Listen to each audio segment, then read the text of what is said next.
audio. Now we recording.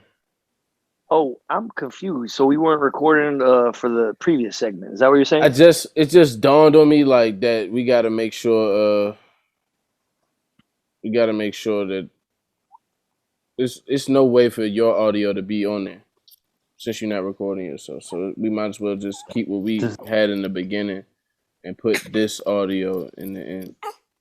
Okay. So what I'm asking y'all guys is, we about to start it over. We good. We can just pick up with the conversation. No, we picking up where you left off just now. We're gonna re-say whatever we need to re-say so that people can understand what you just said. I'm gonna show a video. I was gonna say I can put a picture up of that bulb. You can just text me what the bulb is, so you don't gotta be on video. Get the baby. Well, you know, I hear you, Rondo. I was gonna have I can take another video because I actually have. That's if you want your face out on the internet. I'm just saying. You talking about your identity. You want it all hidden. And now we finally get to start the podcast with Arthur Anderson at the beginning of the pod. This is the YouTube version of this episode of the podcast, episode 80 of the Rondo Show. Welcome to the Rondo Show podcast, episode 80. We're back. I apologize if you're listening and you hear us doing a second fucking intro. You talked about the fact that we are building this thing while we flying it, and that is what this moment was an example of. We learned it while we doing it, so here we are. And your point, you got the floor now, Arthur. It's all on you. If you want to go video, that's on you. But I got you in the post. I could put a picture up for you. Man, you know what? I'm gonna do the video right this time. I'm gonna do one more video because I have one more bulb that actually has a label. I think it's pretty cool for folks to see a label. And we talking about Thomas Edison. We talking about Thomas Edison. How he's just a thief. He's not really nothing but a thief. The listeners will have a better version of this episode always. Okay. That sticker is the label. That gold sticker. I think your audio's muted. Check yourself. Don't wreck yourself. Check yourself before you wreck yourself looking like NASCAR P in the face. Y'all can hear me now, right? I actually hit the mute button. Oh, we about to get the joning on you, boy. All right, for everybody listening, I'm new to podcasting, but I'm going to get the ropes. All right, here we go. I'm going to do the video one more time. Say hi to all the listeners. We already got the video, man. Just get to the point. Get to the meat and potatoes.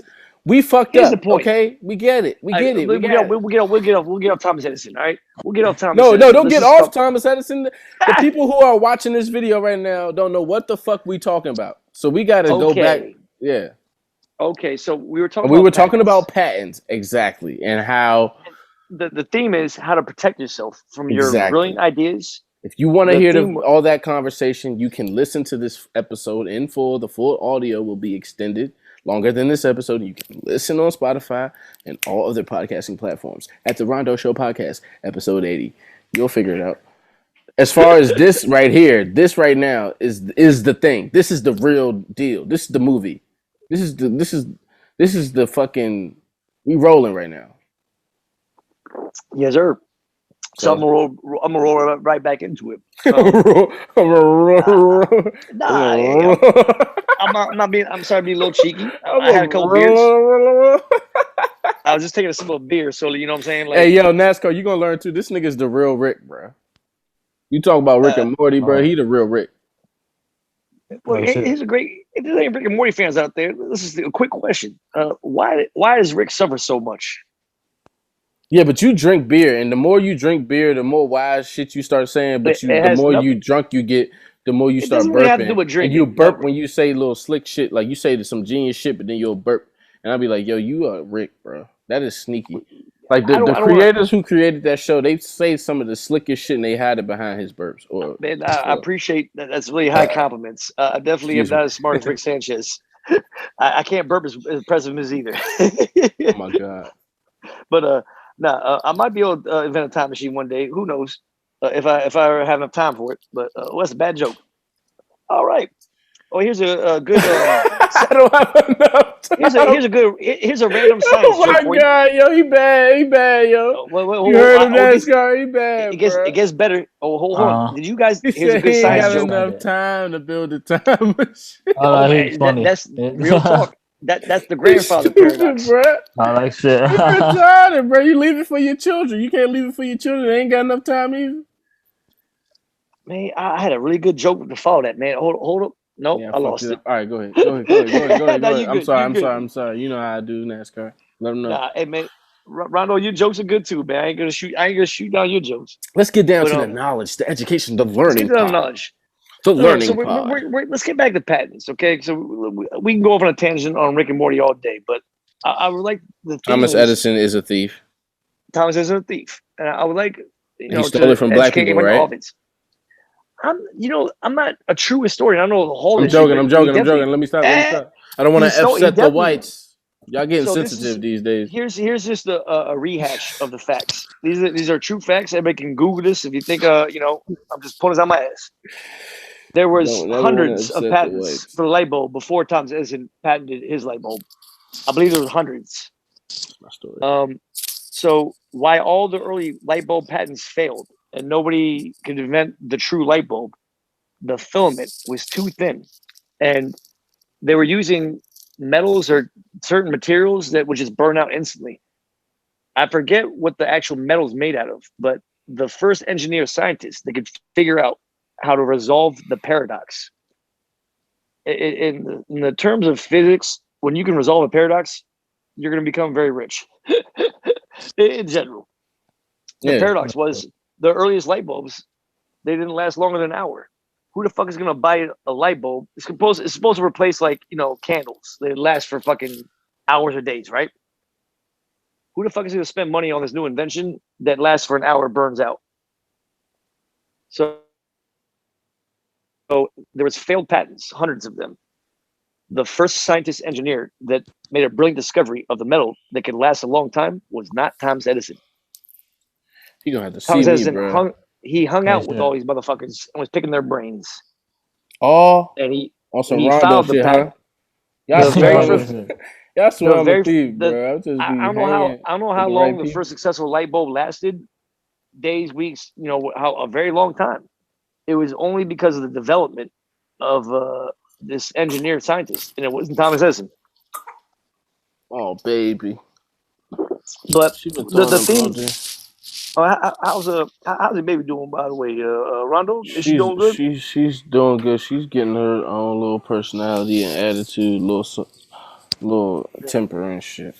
But she ain't doing nothing that her daddy don't do. Wake up mad when she hungry. Just mad like me. She old and mad, grown and mad. Ain't nothing. So she's gonna be a old wise chick for about 3 years. She's gonna be an old wise chick, but the problem is gonna be the fact that I'm and I don't know how to tell. I want her to have whatever she tell me she want. That's where I'm at with it right now. I'm gonna jump back into patents. Can I say this real quick about parenting is a really hard thing. I'm a coda. I don't know if the audience has remembered. I mentioned this previous podcast. Both my parents are deaf, and one of the best parenting techniques, honestly, no matter what's going on, is try to make sure your micro expressions are good and positive, because babies don't understand necessarily language when they don't understand words, but they can understand micro expressions. Explain what a micro expression is for the listeners. Micro expression. So 70% of communication is nonverbal. The 70% of communication is nonverbal is the micro expressions. In the deaf community, micro expressions are everything. I bet. Not being funny. I'm just. So like you can't hear what people are saying. So what their face looks like tells you everything. So here's a micro expression. If you're deaf and you can't hear, right? Yeah. And there's like the building's on fire. Mm-hmm. If somebody, when the first person you're facing, your back's towards the fire, right? Mm-hmm. The person that the other deaf, they see the fire that you can't see. Their face is gonna light up with alarm, anxiety, fear, and run. That deaf person the other person doesn't even turn around. They just know, okay, there's something dangerous. I have to run right now. Basically, I have to run. Yeah. So if you're not mindful, so micro expressions, right? When we're young parents and we're tired, we gotta be careful about making sure our micro expressions match or mimic what the baby might need. That's what I do though. I do that. I do that without ever knowing that that's what I was supposed to do. You didn't explain. Like I've never had that explained to me like that, but I do that because this is what I do. My brain is like the kids are. What I've noticed and what I knew before this was that the kids are always watching when I'm not thinking that they are. When I'm not paying it. When I'm least thinking it, they are on me. Like they're picking up little things that I do. So quick fact. That's when why a baby is born, think about the size of their brain in relation to their body. Oh, fucking Wi-Fi kicked me out. My bad. Think about you NASCAR. You good? Yeah, I'm good. I'm here. Rondo, we still on? Yep. Okay. So I was saying, this will make a lot of sense when I break this down, right? When you're first born, your head is fucking huge. Your arms, your body, torso is small. If you think about it, the percentage of your brain mass towards the rest of your body, you're like 50% fucking brain, 50% body. Yeah. So when they say when you're born, your brain is a sponge, it literally is a motherfucking sponge. It absorbs everything. As the rest of your body grows and develops, your brain gets smaller. Or no, I'm sorry, your brain grows bigger. I'm sorry. Your brain doesn't get smaller as a baby. Just the proportion changes. But if you think about when you're born, your brain is literally like, I'm decisive, it's not 50%, but it's like maybe like, I don't know, 20% of your body mass, which is a significant amount. Now as an adult. Her head is heavy as fuck, bro. She's trying to hold it up, she can't, for real. I'm not saying this eloquently. What I'm trying to say is when you're an adult, what's the mass percentage of your brain? It's like, I don't know, like less than 1%. You weigh 200 pounds, or it's like, I don't know, it's like 1, 2, 3%. So you go from your brain being 20% of your mass to like 1, 2, 3%. I'm just doing quick math. I'm not trying to really crunch this. So with that being said, that is kind of like a biological, physical signal of how we can learn so easy when you're young. When we get older, we can't learn shit. Yeah, you can teach a puppy anything because they're ready to learn, but you can't teach an old dog shit because they don't want to learn shit. Their brain is already, their sponge is already absorbed. Yeah. Their sponge has already absorbed all the information. There's no new information they can absorb now. So with that being said, I would like to encourage everybody in the audience, man, we're going through tough times right now. If you're a young parent, you're stressed, your energy's not good. It's not your micro expressions. Man, try to like, man, reach out to somebody, talk, man, do some yoga, meditation, man, chief, smoke something. You know what I'm saying? Like whatever you gotta do, get your energy right. I was gonna say that's the best thing for your kid. Yes, it's not your words or my expression; it's your energy. Because babies can feel your energy. If you had a stressful day at work, you're anxious. Like no bullshit. If you're a dude, you gotta beat your dick because you ain't got no chick with your home. You're a single dad, man. Before you that's a fucking weird fucking thing to say. But smoke a J, drink cold beers, relax before you pick up your kid from the babysitter. Okay, you're not a bad dad. That's the problem too, bro. It don't just be the kid; it be the baby mama sometimes. You gotta deal with the mom. You gotta hit the J, bro, to get through this session that you gotta deal with your baby moms, bro. She not worth none of the shit that she trying to make you do to her. We ain't messing for everybody. Don't help. Be there with your kids. Ignore that bitch, bro. Hit a J and like not give a fuck no more. For real, bro. Yeah. But like, we all have different ways we cope. NASCAR? Yeah, NASCAR. I'm sorry, man. Yeah, NASCAR, man. I'm talking too much, man. I would love to. Oh, you good? If you ain't got, I'd love to hear some. I'd love to hear some of your thoughts, NASCAR. What we talking about? Kicked you out. Oh, no, I was listening to what you were saying. Oh, I bet. I'm still here. I'm still listening. Oh, NASCAR, I know you here, baby. Man, I ramble too much, man. No, you ain't rambling, man. Stop saying that shit. Look. I'm joking. Back to patents. As far as we gonna connect this all. Okay. You a real nigga for that though, Dale. Well, here I go saying his name fucked up. Hey, man, we don't have to do aliases, man. Let's just be live, all right? No, Dale. No aliases. I got 2 names. I know I got 2 names. Now it's no aliases. I'm gonna need that in writing, sir. Hey, that's fine. We can do it right, but if his recorder's been aired, that is kind of like a patent. That's a patent. Here we go. We connected it. That's why I segue. That's why I said what I said. I said, y'all can record it. Hey, look. If I'm giving my consent, hold on, what's the legal term here? You can't just no. Let me say this: you can't just record a podcast and then tell me that that's legal I didn't give you consent. my real last name. You gotta really do the exactly. You gotta do the real. I'm still using aliases. Okay. I mean, we're all being funny. It's all good, NASCAR. It's all good, Rondo. But let's get back to the topic. Patents. So the poor man's patent was the question I asked NASCAR earlier, and you had a good response. What was your response to that NASCAR question I had? What do you think a poor man's patent is? Then I was like recording it and like not writing it down, just like recording it and putting it out there for the world to see it somehow. So I want to be vague. The question I asked specifically was, how do you think NASCAR, like if you don't have money or like legal resources, you have a great idea, you want to protect it. How, if you're a poor man, how do you protect it, patent it? Okay, so yeah, we talking about ideas. Every time I hear idea, I'm thinking musically and like. Hey, let me not put a negative connotation on it, because rich motherfuckers, you could be doing good in life. This is still an effective patent method. I think this is like an idea. I would say I would email myself it. You know that NASCAR, that's a great idea. And if you email, like, it is actually a technical way to patent. So I'll be trusting the internet like that. I'd be feeling like Google will shut off the internet. Then what? They'll delete your one email and then take your idea like shit. Well, no. So I mean, so I believe like anything on like an email sent, right? An email, I think, just like regular mail, has a date timestamp. It can be tracked. You know what I'm saying? So like, it would be very expensive to like maybe hire like maybe like a cyber analyst to like track down like the email records of blogs. But like, there are like, I believe like losses that happen from like ideas being stolen in like workplaces where like they had to go through emails. I think there was a recent, I'm about to sue Apple. There's a recent case, right, Rondo? Like I think it was a major case where like, who was it? It was some big motherfuckers. Oh no, you know what it was? Are you ready for it? I got it now. I'm gonna reference it on point on this conversation.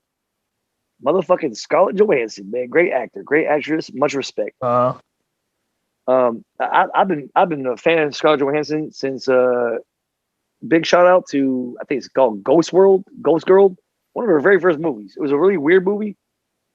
It's really out there, but if you like Scarlett Johansson, I'm not saying anything about what she looks like or she's a very beautiful woman. She's married now, but no, she's a great actress. She's a great actor is the politically correct term. But one of her very first movies, man, is one of her best movies ever. But back on topic, the movie I was referencing with Scarlett Johansson, or the situation I was referencing with Scarlett Johansson, I'm fully in alignment with her situation. Disney tried to do some fucking, everybody heard about this shit in the news, you know what I'm saying? She sued Disney and she actually won, I believe. Because when her full release Black Widow film was debuted, I know like in respect to the pandemic and for theaters, for safety for folks, you know, they were going back and forth with how to release the full release safely. You know what I'm saying? But they did promise Scarlett Johansson to do a full release, right? So if I understand the lawsuit correctly, what had happened was Disney had changed their mind, not being like, I'm not saying they're shady, because like the pandemic at that time got worse. They really did want to do what's best for society to keep people safe, maybe from pandemic spreading. They said, look, Scarlett, I know you might not be happy, but we're gonna do a full release in theaters, but also a wide release on Disney Channel, Disney Plus, right? To try to avoid large crowds. Her point was, man, you fucked up my profits. Right. She has a point as an artist.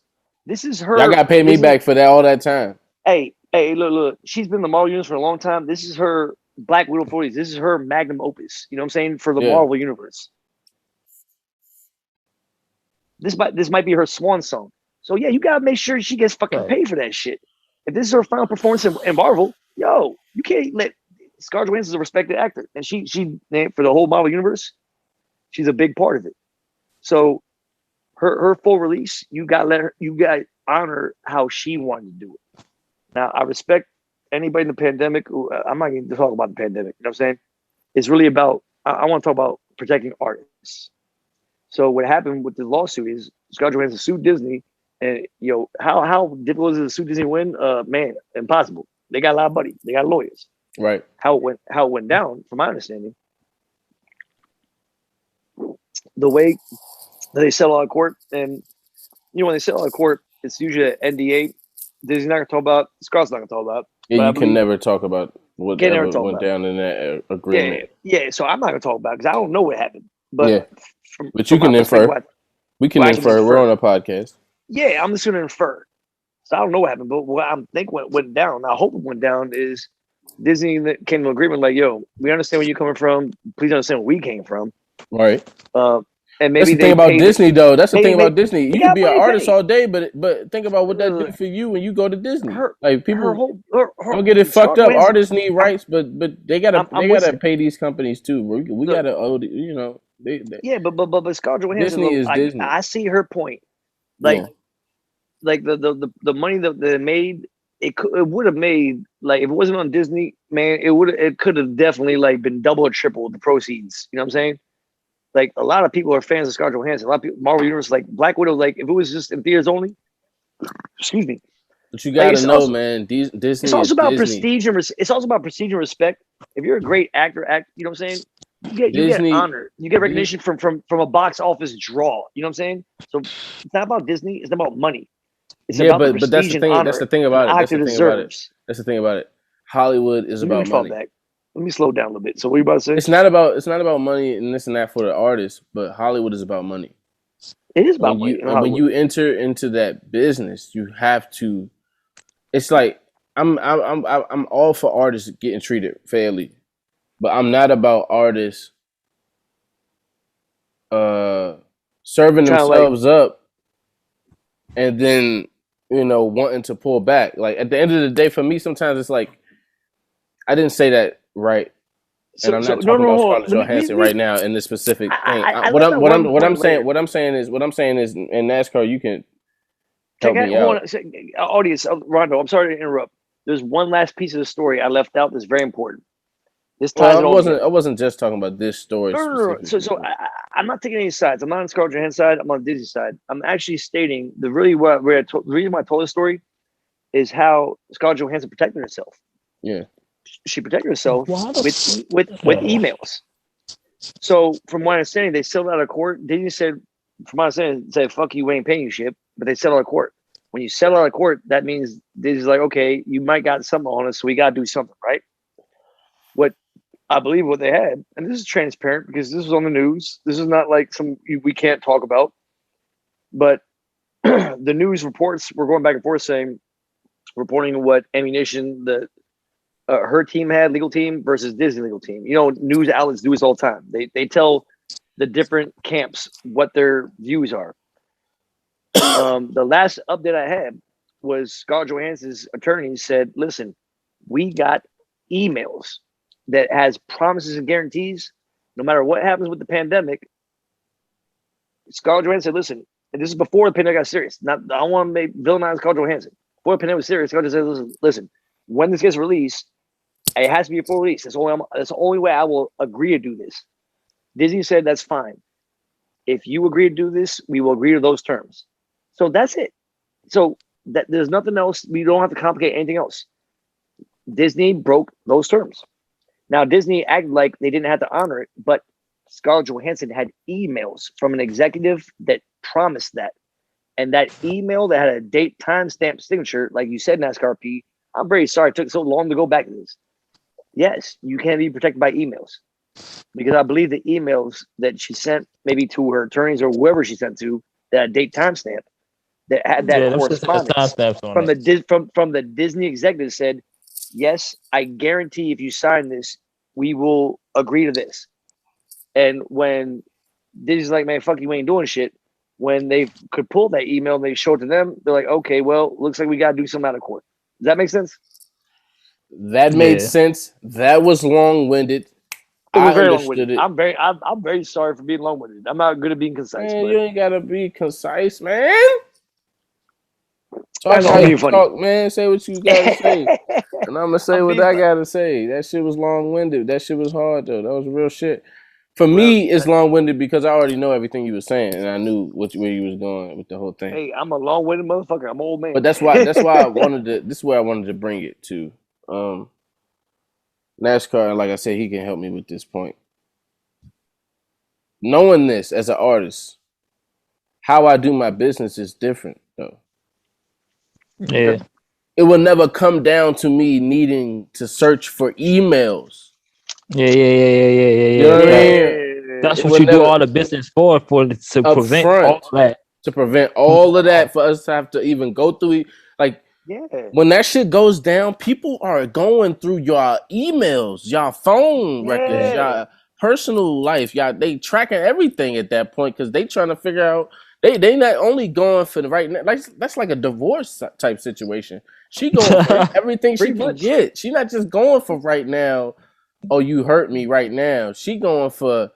I could get this off of him. That's possible. Yeah. I could be good in a few years if I did get that off of him. So it's they going for the gusto, and it's like that's why you got to set yourself up so that way you will never even be in a situation like that. And that's the thing, though. That's why I was saying you got to give Disney their credit because at the end of the day, it's certain people. Like I said, they wouldn't be shit without some of these big places. We can't act like these places just big corporations and companies for nothing, dog. Like Disney is Disney, bro. Disney know what they doing, bro. They've been in the business for a minute. We can't act like they don't know what the fuck they doing with content. Like if Disney grab my shit, I'm with it. I'm like, I want to see what they do with it. I can expose myself for them to sum me, for them to play me. Yeah. But at the same time, I'm not doing it for that. I'm doing it for information. I want to know what it's like in that space. How do they do it? How did this company that been here, that raised me, how did they do that? Like, I would trust their vision with my shit because it's like, yo, how long I've been watching? I'm still watching Disney. My kids are watching Disney. It's timeless, right? Exactly, but like, so why would you like? It's like a balance that you got to have with a corporation, with a company, as an artist, because you can't act like you are a company and you are artist. If you are artist, you not a business head. You got to let the people who are geniuses at the business do the business and trust the process, because artists be sometimes biting the hand that really help them eat. Yeah, I ain't gonna say the hand that fed you. I ain't gonna say the hand that fed you, because if they did feed you, it was probably some fucking scraps and crumbs and shit. My ass. NASCAR, you know they be robbing niggas. Like, stop setting yourselves up, artists. That's all I'm saying. Stop being dumbass artists out here. Facts. Grow up, niggas. Yeah, I don't know about stop letting people prey on you when you insecure and you poor and you homeless or something. Go through what you got to go through, bro. Keep making your art. You said exactly. Man, Rondo, you on a good tip. Let NASCAR go. He has. Please, NASCAR. Yeah. Oh no, I was just saying I can't trust. I know you said like let the business people take care of the business shit, but I'm like, I felt like I could try to just at least go through the bullshit so I can learn the business shit. You know what I'm saying? I can't put my hand. But this is what I'm saying. This is what I'm saying. If you know a company been around for 30 plus years. Yeah. Successful. 30 plus years. Successful. Yeah. You don't think they know nothing about business? I mean, yeah, but I won't be there to chaperone. That's not what I'm saying. I'm not saying you can't do that. I'm saying as far as trusting them with your content on their platform. Okay, yeah. You trusting them with your content on their platform. Yeah. I think they know what they're doing with that. Yeah. I get your point. I think they might have a vision that, especially if I don't understand it, I think it might be a long-term vision that I just don't understand, because I ain't never made no shit that lasted 30 years, because I ain't even 30 years old. Yeah, facts. Yeah, like, I don't get it right now because I ain't even them. I'm not Disney. Disney's like fucking 100 years old. Yeah, Disney's like 100 years old, not 30. Man, them fucking Walt Disney, I don't know. I'm saying 30 because they're doing more things, I feel like, with younger people now. When it used to be just everything that seemed like it was all. I'm 42. I still remember shit when I was like 5, motherfucking Fantasia with Mickey Mouse. That Right. movie That shit still is hard. lit. Hard Mickey as Mouse shit. was a painter, bro. Yo, that movie. Like shit. Go back and A magician and a painter at the same time. Right, that movie, man, still goes hard. Okay, Like, so like, yeah. yo, Disney, like Rondo, like you said, they know what the fuck they're doing. They know what they're doing, and with that's business. All of that is business. Yeah, Mickey no, is so- business, bro. Think Yo, about there's a this. lot- Think about real estate. Think about digital real estate. And my kids are addicted to Mickey Mouse, and they are like, 3 and 2 years old. And you saying Walt they're 100 Disney years wasn't- old? Yo, Oh, Walt come on, Disney bro. was a good man. Yo, Walt Disney was a good man. I believe he really was. You know what I'm saying? So Business is business, though, bro. They know business what is the fuck they business. doing So on Walt that Disney side. passed on. Is Disney have? And now it's a corporation. Does Disney have any relation to any Jewish heritage? So, Here I go with the racism. I want to start down. I'm not trying to be racist. Theories. I'm just asking. But hey, do you know that there's always a bigger fish, right? I don't know nobody who know.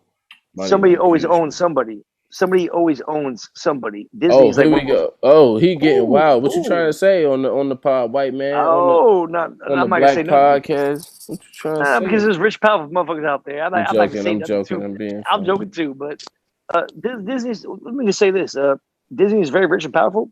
But if everybody listens to the podcast wants to do some research, they're owned by somebody. Oh yeah, of course though.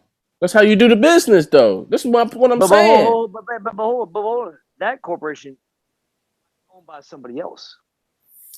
That's business though, bro. That is business. That's business. So it's always somebody gonna be richer than you, but you gotta just you gotta be content. The thing is, we villainize corporations all the fucking time, but like, yo, like, who the fuck really owns this They're shit? just a bigger boss, and a boss is nothing but a bigger employee. So the joke is, I'm saying, like, I like this. Yo, Disney, you're fair Disney, you're fair Disney, but like, there's conspiracy theories that like Disney's evil. Like, yo, hold on, Disney provides like joy and comfort to children that have been doing that for a long time. Yeah, but they weird. I ain't gonna lie to you, they weird. There's some weird fucking things about. It's weird, bro. I don't like the control that the control, the hold that they actually have. I don't like that. I don't like how it's like they know something about my kid that I don't know. You know what? Oh shit. There are some creepy, things. And I don't like how my kids act when you take it away. I'm talking about the pros of Disney. Let's talk about the cons. One, if you're a parent, you want to take every kid wants to go to Disney World. That's a lot of fucking pressure. For you, if you're a young parent, you want to take. But kids Disney World is like the club. It's just a fucking money suck. Rondo, if you go to Disney World for a week, you're a young parent, you don't know that shit. You need 20 motherfucking bands. Right, you tripping going there. You tripping going to Six Flags for the week. Shit. I'm not buying no cups from Six Flags. You young parents. So hold on. This is probably the evil part about Disney. Why the fuck is Disney so expensive? You know what I'm saying? $40 cup. For they charge you for. Let's talk about the bad side of Disney. It's like the strip club, bro. I'm trying to tell you, they charge you for everything. They charge you for everything. $40, motherfucker. You should be just happy I fucking flew. Want to use this locker? That's $2. You should be happy I flew to him. So if we fly to the Bahamas, we are an all-inclusive resort that food, drinks, everything's paid for. I promise you, they ain't made like, hey, yo, you need a towel? Yeah, that's $50. Disney? Disney? What? Oh no! You hey yo, I done shit myself, bro. I'm not paying that, bro. You thought this paid for it. You thought I done flew my way right back out of that motherfucker, bro. I took all the money I had left and flew home, bro. Fuck that. Well, this is how they probably finesse you. Hey, in the hotel, the baby probably gonna say, "Hey, these are free towels, but you got kids, right? But these Mickey Mouse towels are $50, right?" I've never been. I bet it goes down like that, and the kid's like, "Oh, mom, dad." But that's the same thing as putting the candy next to the register. And how much do Disney World Mickey Mouse products cost? Like they make their own shit. They don't cost shit to make. You know what I'm saying? They're their own corporation. Yeah. So like a Mickey Mouse plush toy might cost like $85. How much does that actually cost Disney Corporation to make? They're probably outsourcing. I don't know, 5 cents. But that's the thing too. Like that's what I'm telling you. It's a business. Mickey is real estate. He's a product.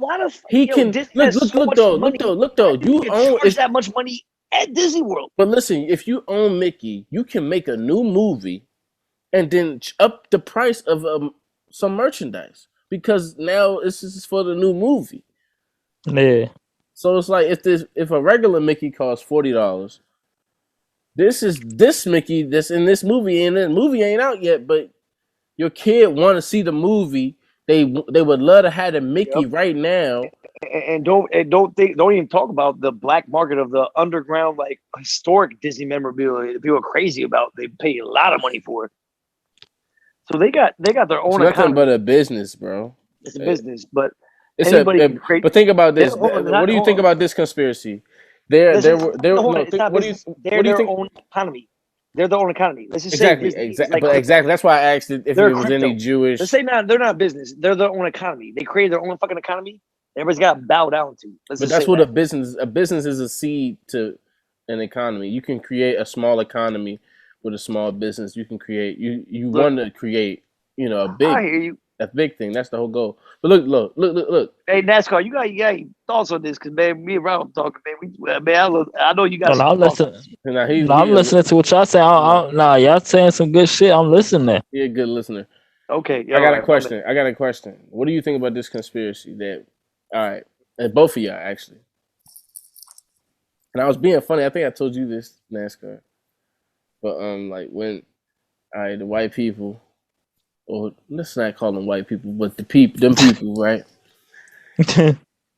They had explorers, or they had slaves, or they had whatever they explored. They figured out. They had maps.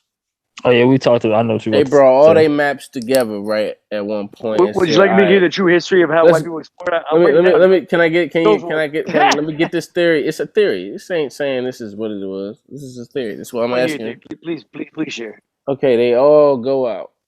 They say this is, let's just call it plan, Operation World Domination, right? Okay. 1, 2, 3, 4, break, and they all set out. They set sail, right? And then they land at wherever they all supposed to land at. Kill the people there, enslave them, rape and pillage, take their shit, learn about the shit. First of all, they made visits. So they can learn all of this shit and get a path down. There ain't no way you're gonna get a map just off of going one time. So you already learned these people and peeped how sweet they was. You thought they was nice.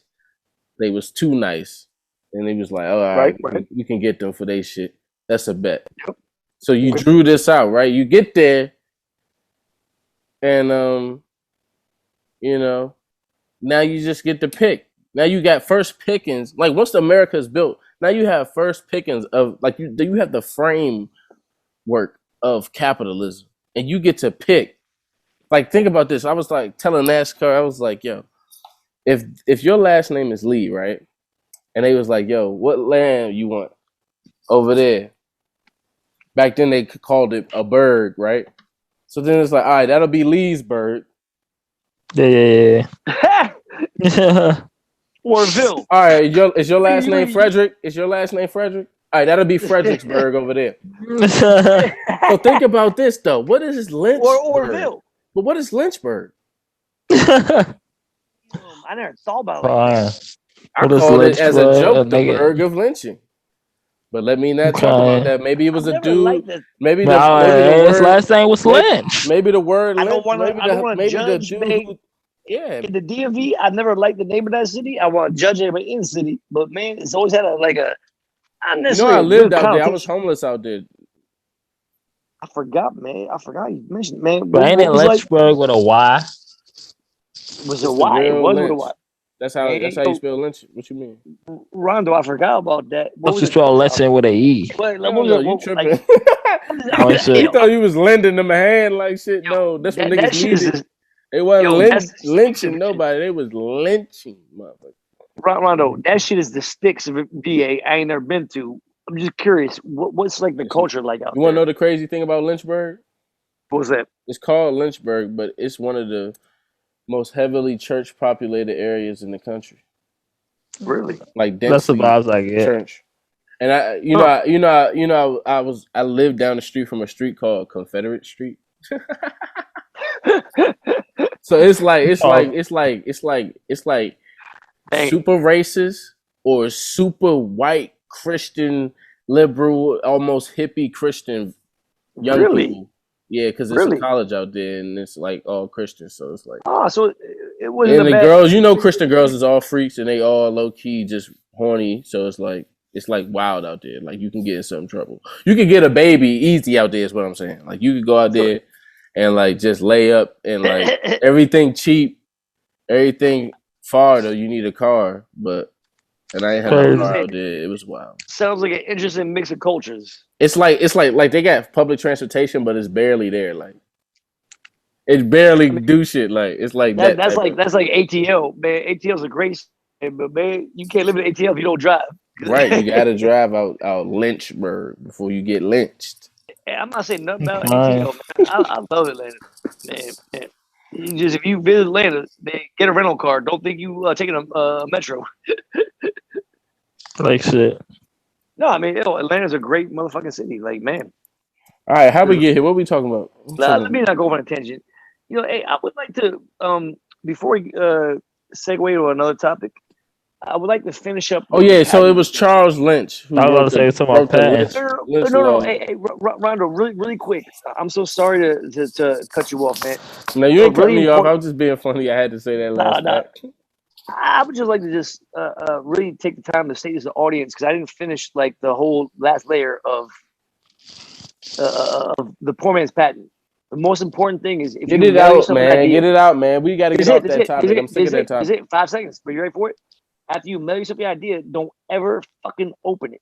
Put it in the safe. Keep it safe. If somebody steals it, that's when you go to a judge or an attorney and say somebody stole my patent.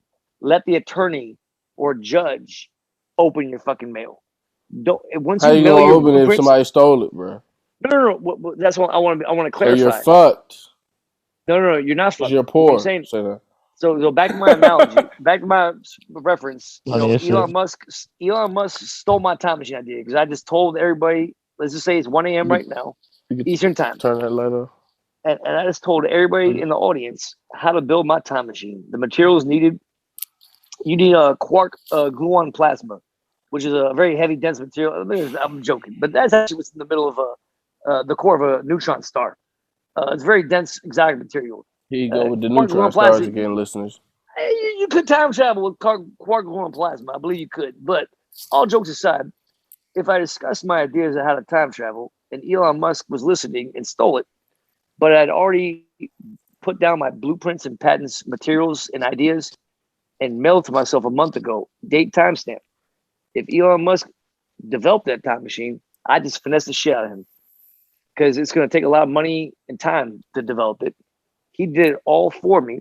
And then I go to a attorney or judge. I say, listen, Elon Musk stole my idea. I can prove it because I haven't opened this envelope yet. Can you reseal a broken envelope? Fuck no. Forensic experts will show that, it was torn and resealed. Once the envelope is sealed, once it's open, so that is the patent. Don't ever open that fucking envelope. If you have your blueprints, your idea you talked about, and you mail yourself, it's been in a fucking drawer for 5 years. If 5 years later somebody steals your fucking idea, that is your patent. You can go to a judge or attorney, and whoever money, if they like go to Shark Tank and they make $1 million on that motherfucker, the judge will go to that dude and be like, too bad, this motherfucker thought about it first. That $1 million is going to him, and the judge will side with your. And you ain't shit sealed. For that. That's fucked up. You took a nigga shit. No, this is how you protect yourself. That's the inventor business. that Thomas Edison finessed. If he had mailed himself, this is the filament, the metal for his light bulb. So do you know who the guy was? Who really who was the one? If you who Google research, somebody knows because this is real story. Like I didn't just like invent this story. Everybody knows. Let's get off of it. Let's get off of it. We're off the patent. We're off the patent. How many minutes in are we? I have no idea, but we in too deep to be talking about this shit still. It's like an hour almost. Oh my god, we an hour in still on Thomas Edison. Yo, no, we off it. But hey, listen, it's important for me to finish the last bit of information for protection. I didn't give the protection for people. I just gave like a fluffy story, if that makes sense. That's what you. Yeah. The protection is don't open your envelope you mail to you. You already gave that. Yeah, you gave that. Done. You gave that. God, leave. Yeah. Christ. So, we're back, folks. We're back. No, we're back. Yeah. We're Let's back. talk about another topic. What's another good topic we always talk about? No. No. He funny as shit. Well, why am I funny? We all pay. No. I'm talking about Rondo. He talking so no. He said that we always talk about. No, I hate that shit, bro. Damn.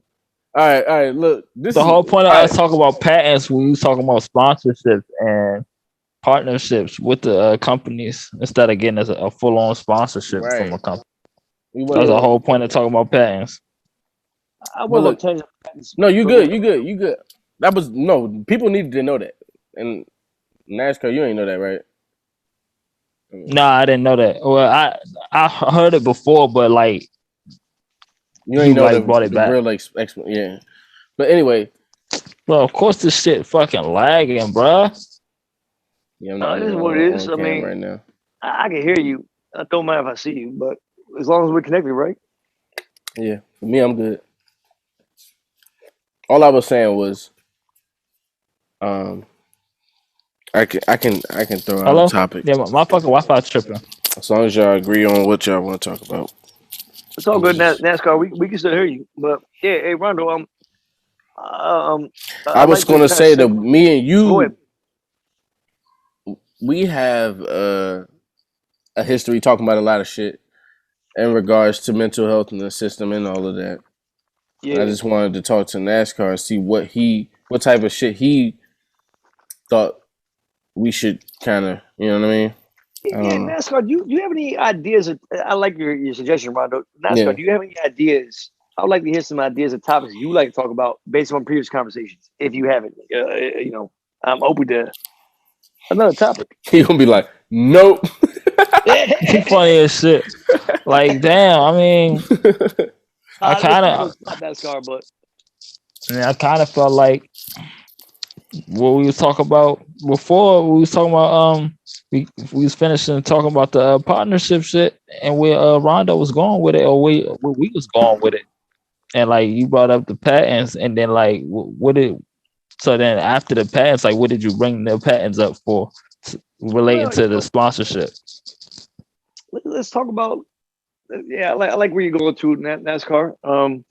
So I want to sound like a noble guy. Like I really don't give a fuck about money, to be honest with you. I know we need money to survive. I want to make that sensitive comment.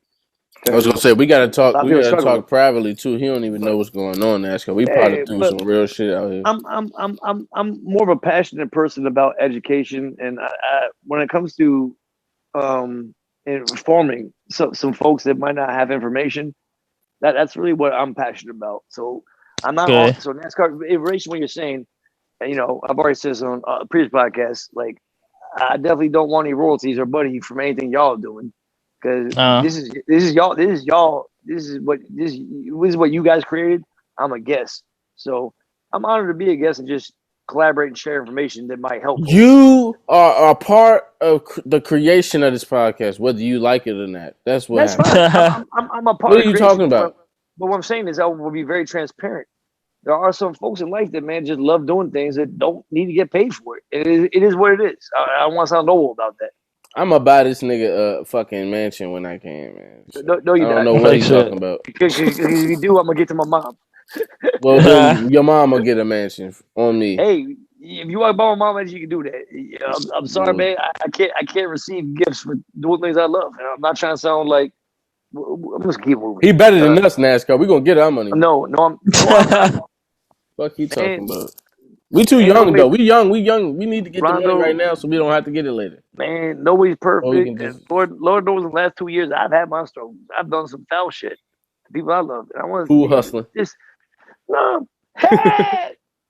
man, that's the one thing I've said. Pool hustling. All jokes aside, man, I've been able to play pool, man. That's what's fucking up my anxiety and stress. I used to play pool all damn time before the pandemic. He the skinny Joe Rogan, bro. Did Joe Rogan play pool? Oh yeah. Does he really? Yep. Is he nice? Yep. Really? Yeah, he likes it. He's like an enthusiast. Joe like Rogan plays pool, huh? Yeah. Man, I didn't know that. You skinny Joe, Brian. Y'all both Italian. That's the crazy shit.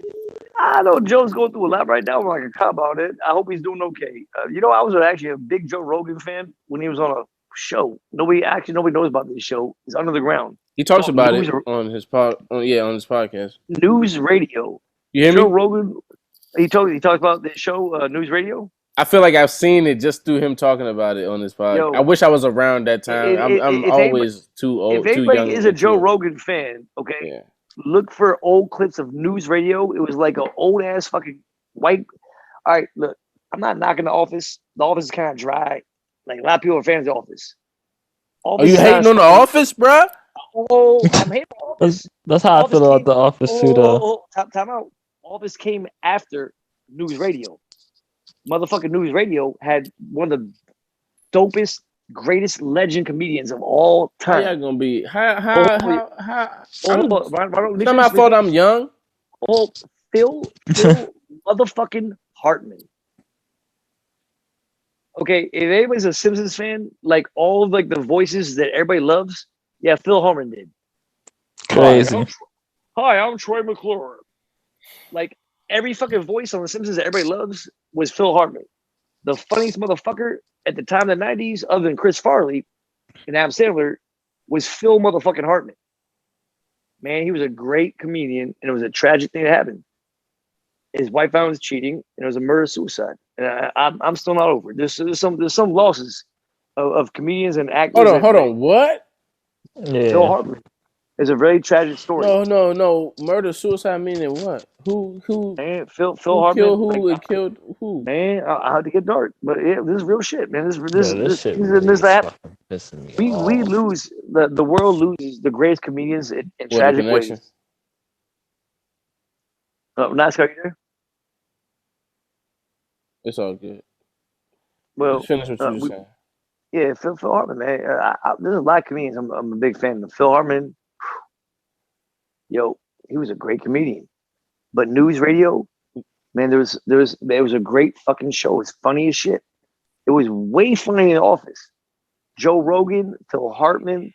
You had Dave, I forgot his name, from Kids in the Hall. Kids in the Hall is like a funny sketch show, like Canadian. Was Duncan Trussell ever on that show?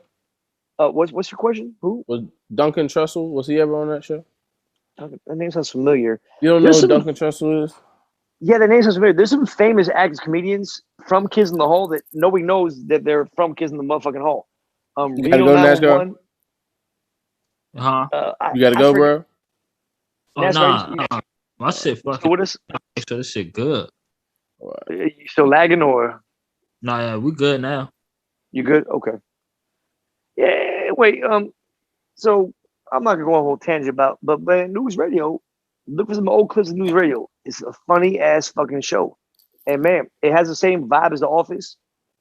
1,000 times funny than The Office. Office is fucking dry. Damn, he going in, bro. Damn. Yeah, I'm going in. Watch yourself, son. Watch yourself, son. Hey, if you're a Joe Rogan fan, Joe Rogan in his prime on News Radio was funny. I wasn't a Joe Rogan fan. Let me be clear. I didn't like the nigga on Fear Factor. I didn't like Fear Factor like that. I thought it was wild. I thought it was fucked up. I'm not taking. I like Joe Rogan now, and I appreciated him before because that's what made him who he is now. Can I say I don't know shit about that nigga when he was. I don't know about motherfucker now. But can I say this? Can I just say this? I was a fan of News Radio. Everybody came together in a village-like community. This show was funny as shit. Joe Rogan was just a part of it. It was Phil Hartman. There was other actors, actresses. Oh my god, motherfucking! You keep talking about if you're a fan of Joe Rogan. No, I'm not a fan of Joe Rogan. I'm a fan of News Radio. Oh, let me differentiate. I'm a fan of News Radio. News Radio is. What are we talking about? What are we talking about here? What are we talking about? Steven motherfucking Root. I'm a fan of that. That's a funny motherfucker. All right, fuck all these comedians. Fuck all this. This is Joe Rogan's podcast. He got JRE for all that shit. Y'all want to hear all that? What I'm talking about is shots fired. I'm going shots fired on Office. If you think Office is funny, watch News Radio. Why are we talking about the Office? Well, because I think Office is like way overrated. Sorry, if anybody hates me. Why are we talking about it? It's so overrated. You hating on my show like shit. Well, I'm sorry, man. I'm being honest. I'm not trying to troll.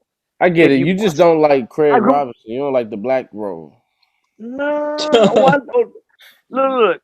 There's some funny motherfuckers in the office. There's funny moments on the office. Yeah, I know you try to get me on Rondo. Yeah. Okay. Craig Robinson is funny, man. Shit. He's funnier than anybody on fucking news radio. Okay, don't he try to trap me there. Oh, now he exaggerated. Now he going too far to try to overcompensate. No, I'm not. Craig Robinson. Hey, NASCAR, you buying that? You thinking Craig Robinson is funnier than? Say that. Let me start. Hot Tub Time Machine, the first one, he was pretty much like, man, he kept the I hate those movies though. I ain't gonna lie to you. I don't like those movies, bro. Hey, I like science comedies. I ain't like it. I ain't like it because it's too many movies out where it's about one. Everybody wanted they one movie where it's like one situation going on the whole movie. Hey, and they wanted to just go through one thing the whole movie. I was like, y'all got to get out of here with this shit, man. Hey, Rondo, y'all all don't need one of those. There's only one joke in the whole movie that still cracks me up to this fucking day. Rob Corddry, Cheech and Chong and Harold and Kumar, and let them niggas do that shit. We don't need the rest of y'all doing that. That's my shit. Rondo, I feel you, but there's one joke in that whole movie. It does everything. When they make that bet in the Super Bowl, it's like, Joe Montana's gonna win the Super Bowl, man. Fuck that shit. I'm betting, and a fucking squirrel comes out. Come on, man. That squirrel comes out, and he's like, dog, how do I lose this bet? That's a funny fucking joke. For that one joke, that one scene, that's why Hot Tub Time Machine was a good movie. That's it. Well, I have to go revisit it. I'll give it a look just because we talked about it. Give it another. All right. Well, so certain jokes might not land. Please don't think this is like a ageist like comment. Like if you watch that game in the 80s that Joe Montana played, it was a fucking legendary game. But that's what I'm saying, bro. I'm not trying to do research to watch a movie, bro. You can't ain't that no comedy movie. What the fuck is going on? Don't do research. What I'm saying is that's why like certain like movies like old heads think are funny and people are like, what the fuck? That shit is whack. It's a real we're talking about something real. I think I'm unraveling here, folks. I think I'm unraveling here. How so? I'm just getting to the point where it's like we need to talk about aliens on this podcast. It's getting NASCAR. You know how many? Explain to him the conspiracy with this podcast and recording episodes. Don't say the A word. Oh, please. Don't you say the A word. Some shit fuck up and it stop recording or it's lagging. Like I have paranoia right now every time I look at my phone and see it's not recording because I'm just like, bro, I hope this shit is not the wrong thing. I hope this shit just doing what it's supposed to be doing, bro. Rondo NASCAR, man, I don't know what the struggles of producing podcasts with. Fuck all that. No, aliens. Fuck that. Aliens. We doing this. We doing this. We strapped in. I'm buckled in. I'm ready to blast off. Quick question, Rondo NASCAR P. Yeah. Have you ever heard of the term USO? Do you know what a USO is? What is that? Everybody knows what a UFO unidentified soaring objects? No, good guess. No, not all jokes aside, good guess. Sexual object? Unused sexual or used sexual object? Aliens apparently probe my asses, so sexual. You're on something. All jokes aside, USO is a real phenomenon. There's more USO sightings probably than UFO. Ooh, here we go. You ready for it? We're going to conspiracy theory. You ready for it? Our conspiracy. It's an unidentified submerged object. Oh, submerged. Wow, okay. Not unidentified flying object, UFO.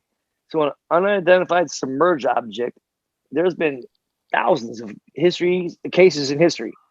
And one of the most famous cases in history of a USO. You ready for this? And if anybody drunk or high or some shit can look in the water and swear they seen some shit. Like, okay, all right, you ready for this? Oh, you can tell me I'm slicing this shit. Or okay, anybody can go to the Smithsonian. I believe it's at the Smithsonian if you want to see in DC. Christopher motherfucking Columbus's journal log of when he sailed. Hold on, I'm not giving Christopher Columbus fucking praise. Please hear me out. NASCAR P in the Smithsonian. Looking at when Christopher Columbus sailed from Spain, I believe, to America, and he wasn't the first motherfucker to discover America. It was the Vikings. Vikings were in America hundreds of years, if not thousands, before. Look, and you not the historian of the pod. Here he goes. No, I'm not. Break it, no. Break it down, though. Break it down. I'm watching the movie right now. I'm visualizing what you're saying. So the Vikings really discovered America?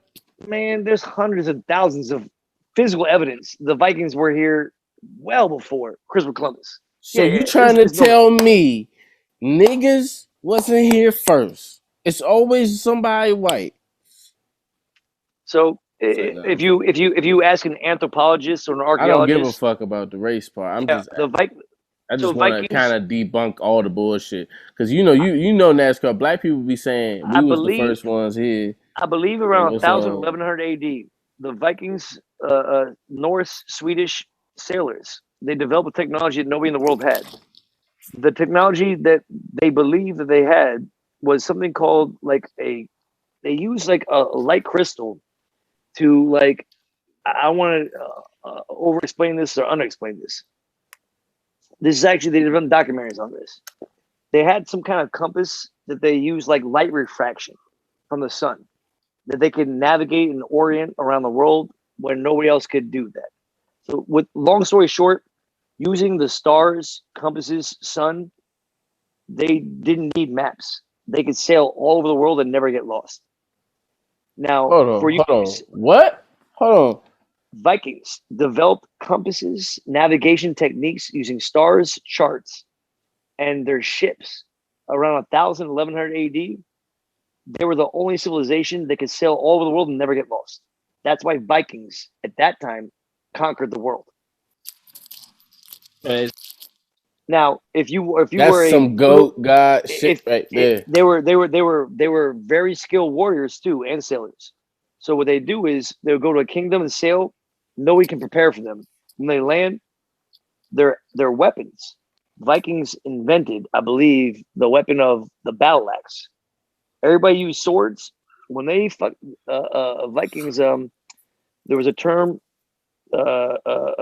berserk. When Vikings raided, they raided with battle axes and they just went berserk. Oh yeah, they'll fuck you up. Ballistic. But so they only had armies of hundreds versus armies of 10,000s, and the fear and how their weapons and how they just ran up on the land, they took over fucking kingdoms. They was like the Vietnamese. They were like no. The Vikings were like the original drugged up, coked up. No. Like let's say Navy SEALs, Green Berets. They were the original Navy. Some stealth shit. Stealth shit. They could go to any country unannounced. Nobody could know when they're coming. They're trained fucking warriors. Stealth. Their weapons. Their skills. They were good with the fuck they did. So, there's many Viking artifacts that carbon dated that are found in America. They're about 1100 AD, 1300 AD, well before Christopher Columbus. There are Viking carvings in stone. They're only symbols that only they used that were before Christopher Columbus. So all throughout the country, there's Viking carving, not just fucking East Coast. You got me. There's evidence of Viking. There's Viking carvings, stone carvings. So maybe not in the middle of the country, but East Coast, maybe West Coast, Alaska. If you think about the West Coast of Canada, there's a lot of Viking Norse colonies. Why is that? There's a lot of things named after because the Vikings fucking colonized before anybody else. What are we talking about? That makes sense. All right. So we're talking about aliens. Aliens. We want to talk about aliens. So we're talking about USOs. Christopher Columbus. Christopher Columbus is one of the most famous USO documentation where he logged in the journal when he was sailing from Spain to America for the first journey.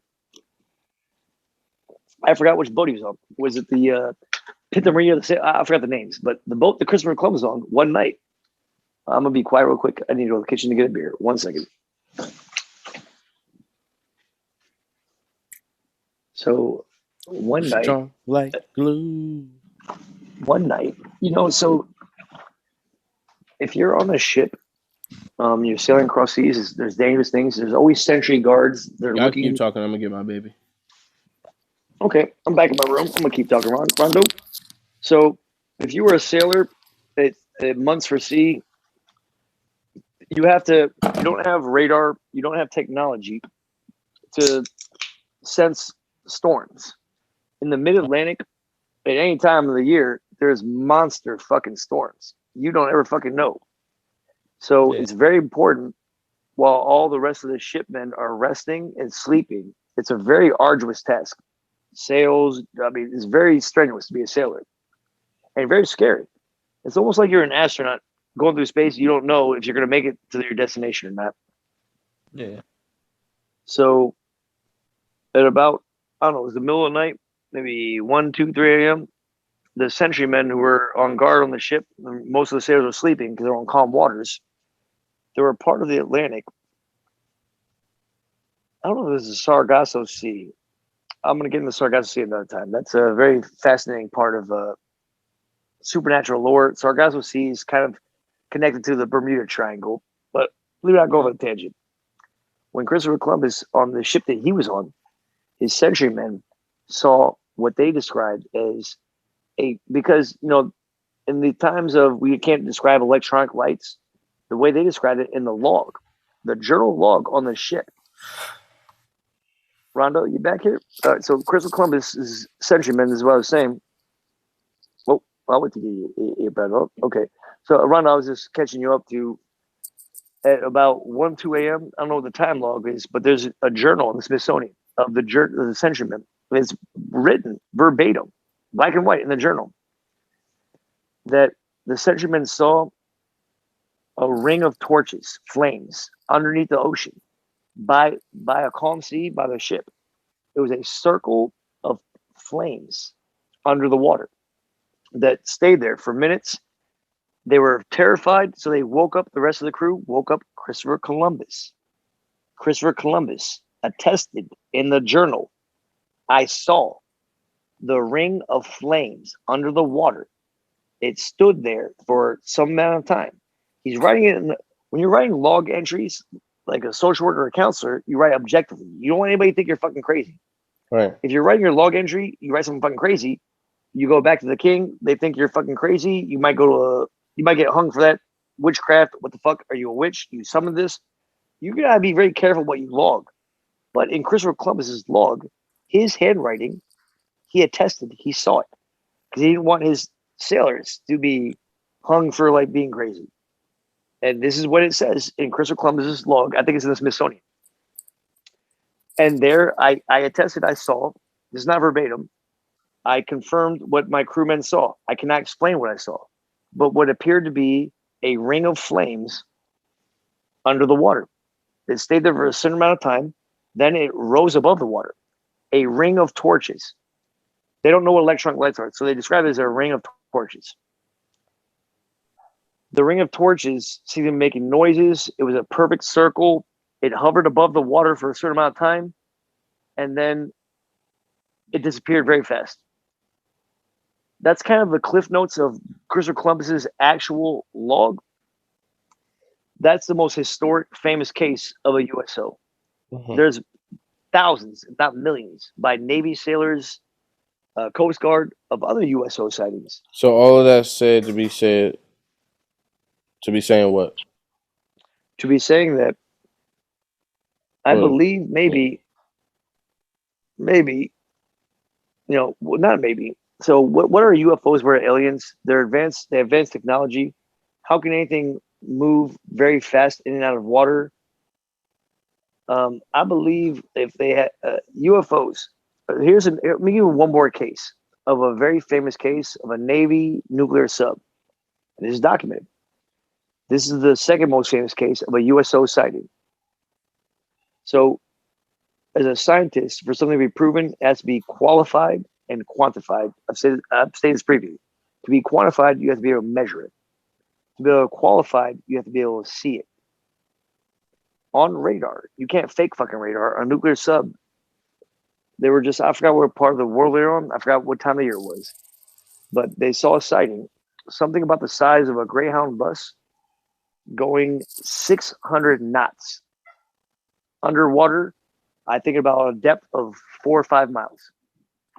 So for anybody to wrap your mind around how fast 600 knots is at 4 or 5 miles deep, it's not possible to go that fast if you were a machine. Yeah. That's like the speed of light underwater with that pressure. No marine animal. So there are maybe large marine animals that can trigger a radar of the size. So a nuclear sub's radar sensitive can see something the size of a bus, maybe going, I don't know, a half a knot. There might be a giant squid that might be sitting on the radar. It's not going that fast. You know what I'm saying? There are giant squids that are maybe 60 feet long, maybe longer. That's what I was going to say. You don't think there's anything out there that we haven't discovered yet that could be just... They say that man's last undiscovered is not space. It's the ocean. We already know it's out space. We don't know what's the bottom of the fucking ocean. We are discovering new things all the time. You know what's really fascinating about what lives at the bottom of the ocean? Everything down there basically has to be blind. Yep, because there's no sunlight. It has to be blind. Light will fucking incinerate something. If you bring it to the surface from the ocean, from the bottom, it's crazy because if you take a car and it sinks to the bottom of the ocean, it's going to crush like a soda can. The pressure is immense. That's an exaggeration, but that car's going to crush. Like if you go to like a junkyard and that car is compacted, it might get crushed like that. The pressure is immense. How can a small imagine dropping a NASCAR P down there? yeah. So the question I want to ask y'all: there are small little fish that live at the bottom of the ocean, 5 miles deep. How can a small little fish not get crushed by this immense pressure? They're built different. The gravitational pressure in the force is you're 5 miles deep under the water. That's all that weight of the water on top of you.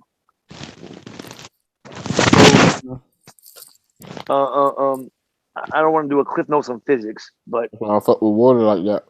You fuck around and drown, bro. How can a car get crushed, but a tiny little fish can't? The answer to this is evolution. Arthur, do you think that black people are built different when it comes to water? You think white people were built more to swim and black people weren't? I mean I like your question. When you talk about density and stuff, like it seems like white people are more buoyant in the water. Let's talk. You know what? That's a really good question. Let's talk about water buoyancy in general. So salt water is more buoyant than fresh water. There are certain saltwater oceans, like in like Middle East or Africa, they're so buoyant. You don't have to worry about swimming. If there's certain saltwater in Egypt, there's saltwater lakes. There's even dark-skinned people. No bullshit. Google this image. It's beautiful. The saltwater lakes in Egypt. It's beautiful, crystal clear blue, like little lagoons, and like around the lagoons, it's just rock crystal all around you. The salinity content of this water is like 90%. It's more salt than water. It's crazy. When there's so much salinity, you can't swim for shit. You're never gonna drown. Ever. Jump in that motherfucker, you're gonna float on the top of that water. You're more buoyant. The more salinity in water, you're more buoyant. But you know what? I would like to talk about a very serious topic on this about like emergency safety water preparedness. Here you go. Oh my God. No, we're not doing that. Do you want to do that, NASCAR? Do you want to talk about that? What? Fucking safety and preparedness, water safety. I don't want to sound like a Boy Scout because I was a Boy Scout. No, honestly, man. I want to talk about something real. Okay, Rondo, if you want to shut me down, please shut me down. I ain't shutting you down, man. Don't be talking like that either. I ain't shutting down. I know you're not being funny, but is there anybody in the audience, or do you know, Rondo, if you fall off the ocean in the Atlantic with really frigid waters, when you're fully clothed, how you make a life jacket out of your pants? I use my dick.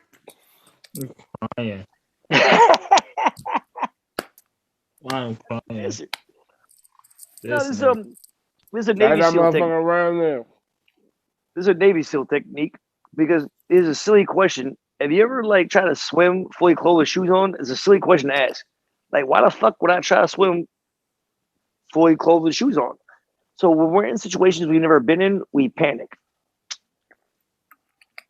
So one story that happened 10 years ago when I was working as a counselor, man, I work with a lot of, as a counselor. Here you go. Don't say your name. No, not saying my name. I'm not getting deep.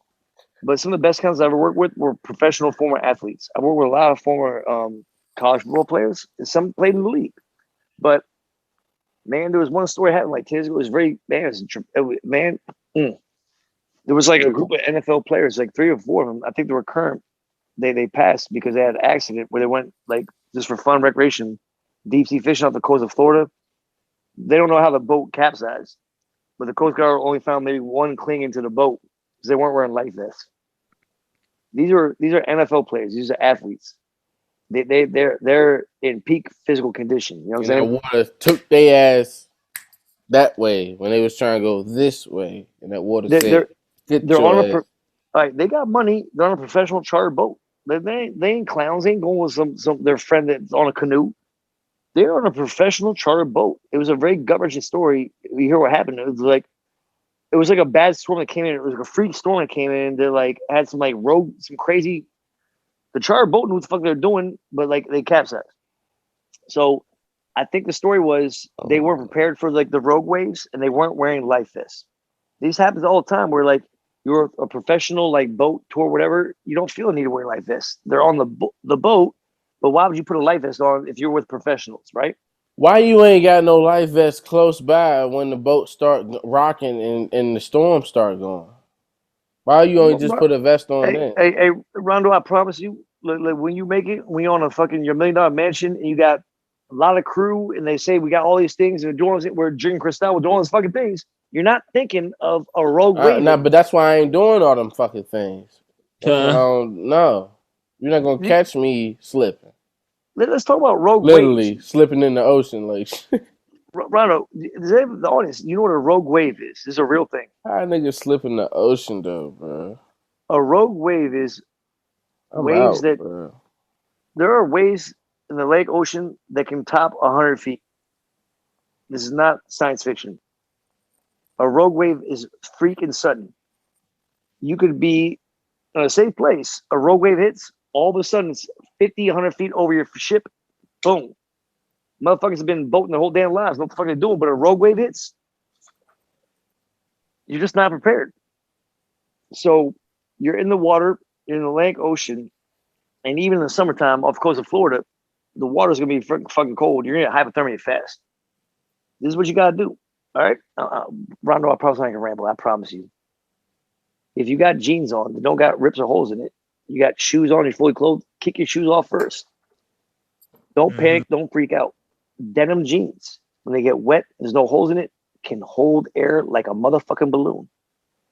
Oh yeah, you got to tie the ends up like they taught me in Boy Scouts and Young Marines. If you find yourself ever, you get capsized in frigid water fully clothed, this is a real conversation. It's a technique, and you can do this. Don't panic. The first thing you gotta do, if you've ever heard the jean life vest technique, you're gonna try to take your jeans off first, and you're panicking. Don't do it. You got to go underwater and get your shoes off. If you got untied your shoelaces, don't panic. Get your shoes off first, because your shoes are lead weights. When they get wet, I don't care if you're a motherfucking Michael Phelps. You're not gonna be able to kick. You're not gonna be able to kick with feet with shoes on. Michael Phelps would not be able to tread water for 3-4 minutes with shoes on. He's going down. Right. Frigid waters, hypothermia sets in maybe 45 seconds to a minute. You got about a minute to do the right thing before you lose muscle control. What you gotta do is get your shoes off.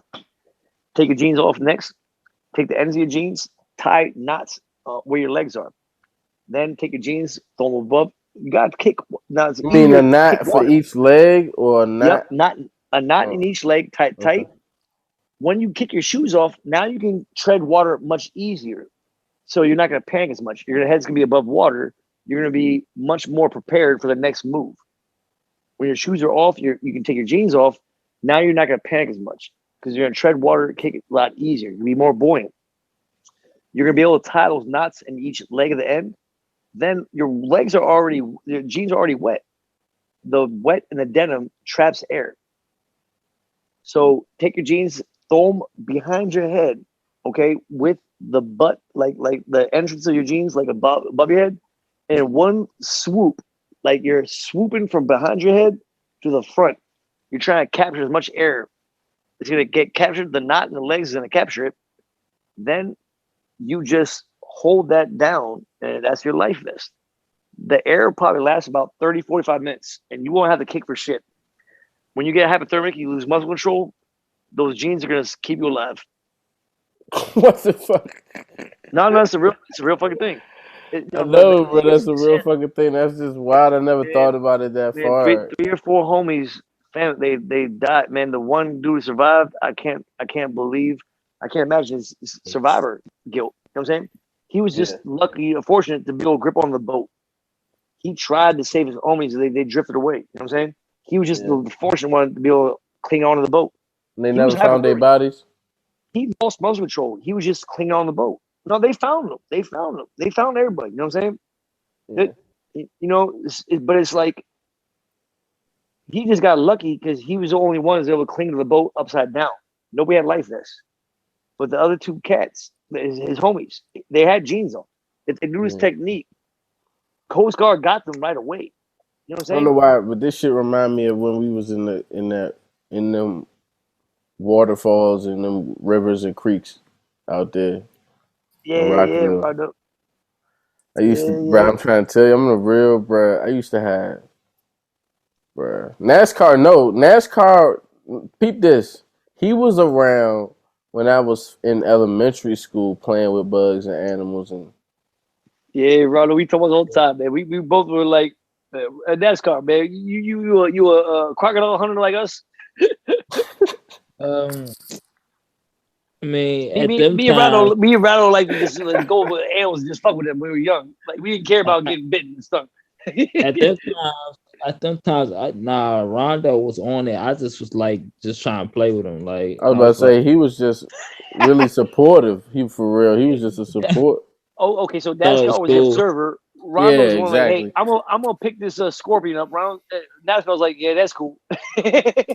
I was getting shit too. Like questions though. He would help me. He would ask questions. Nigga, I used to like catch my own shit just to show this nigga like, yo, yeah, look what I got, bruh. Yeah, I got this.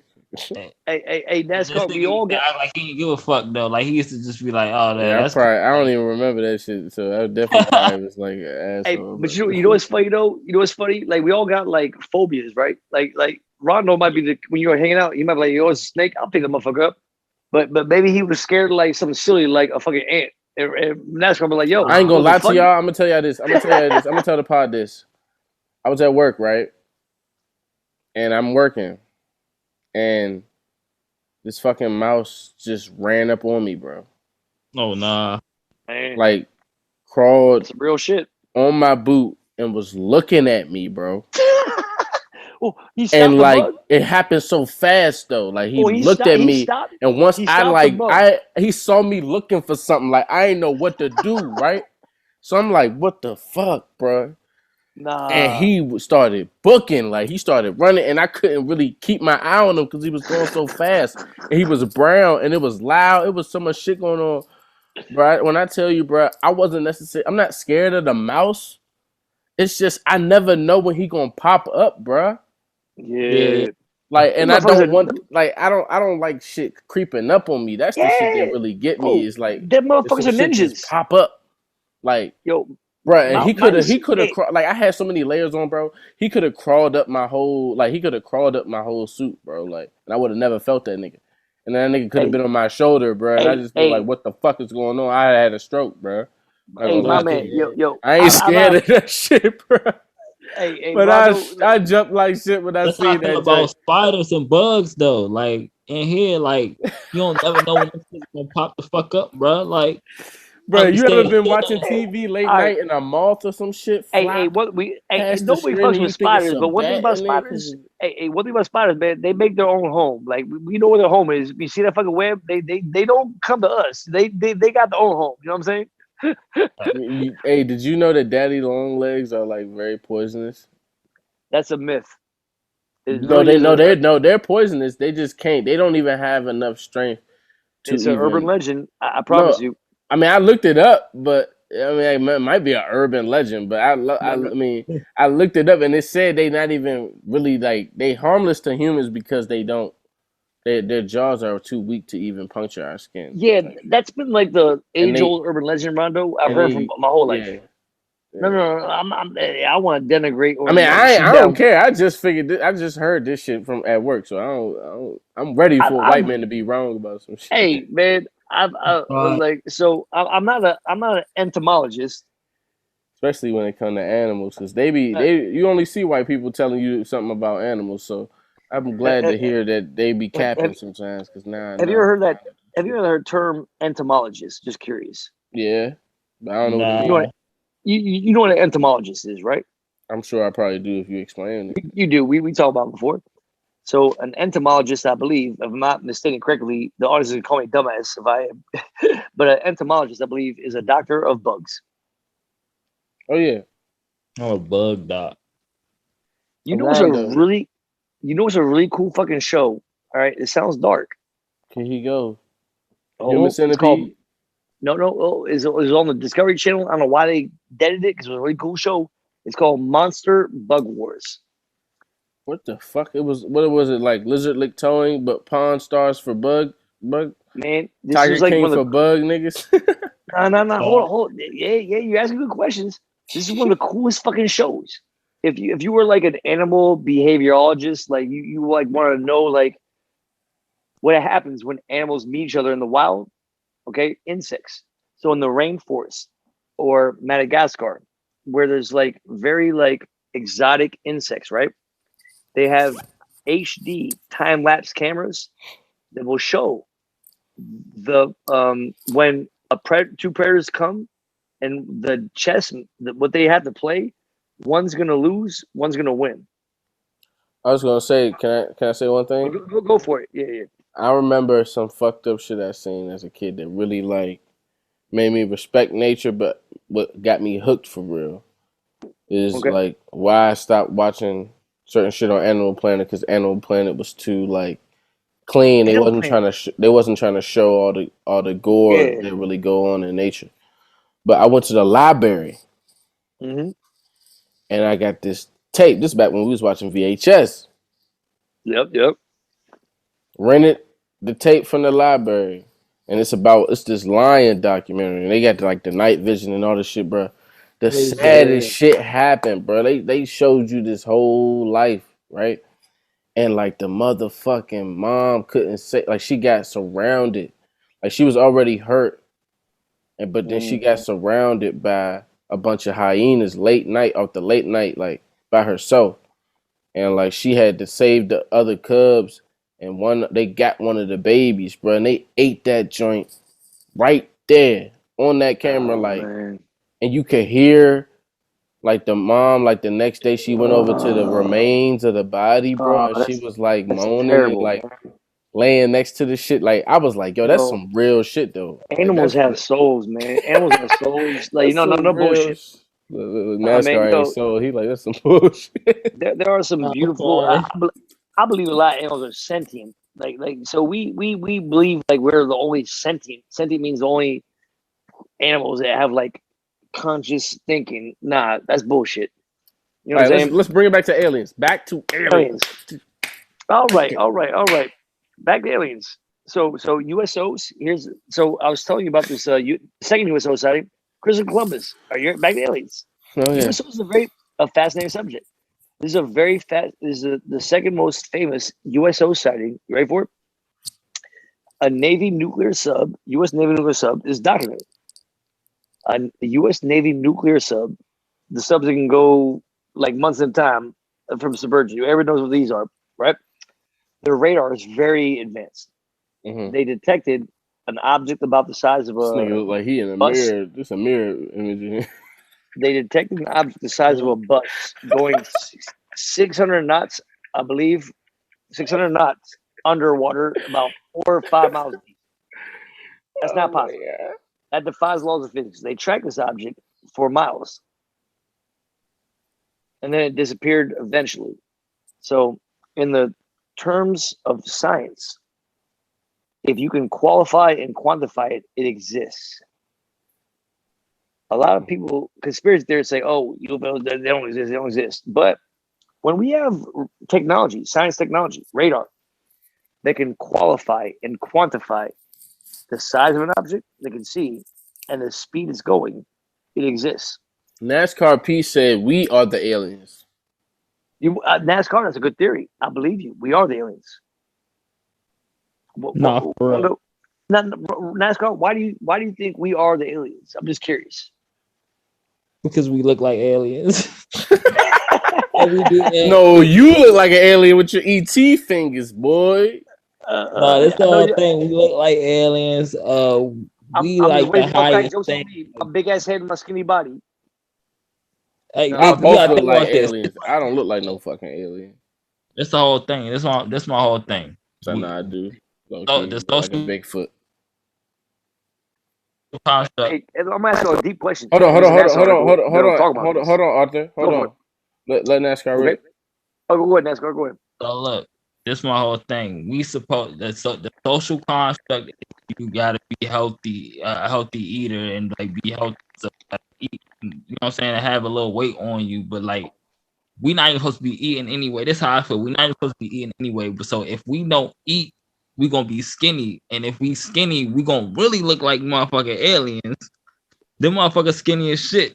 And then you ever heard oh man. So where do you think that image that you're saying that aliens look like? Where do you think that image come from?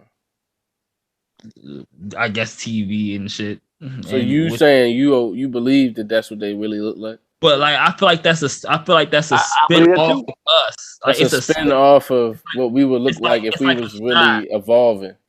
Yeah, you know what I'm saying? It's like a shot. It's like, oh yeah, this is what aliens look like. They kind of look like us, but they try to make it look real extra like terrestrial-ish. That's the best lies, like when you tell a little bit of truth.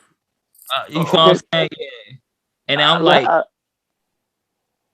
you ever heard like, oh, this is the joke. The aliens gonna come to Earth and take over the whole Earth and take over the world and stuff. That's what we're doing right now. Like we taking over the world. That NASCAR, you're on it, man. You know what I'm saying? So what you think? What you think, Arthur? Why are we the aliens? If you think that. Okay, so if we colonize Mars, right? If we have the technology to colonize Mars, and we lived long enough to have children, what do you think our children will look like on Mars? No. NASCAR P. Before you answer this question, hold on. Before you answer this question, there's no IMF field on Mars to protect you from the solar radiation. That's very extreme. They're gonna be black. Who said that they was they gotta be on Mars? Why couldn't they be here? Oh, guys, before you answer my question, let me give you the layers here. There's no very strong IMF interplanetary magnet. I don't know what it says for IMF field. It's the fucking thing that shields us from solar radiation. The aurora borealis, that beautiful light show we see, is the bombardment of solar radiation that should kill us. It's not. So you're saying only black people can go? What I'm saying is evolution. What I'm saying is Charles Darwin was real. Evolution is real.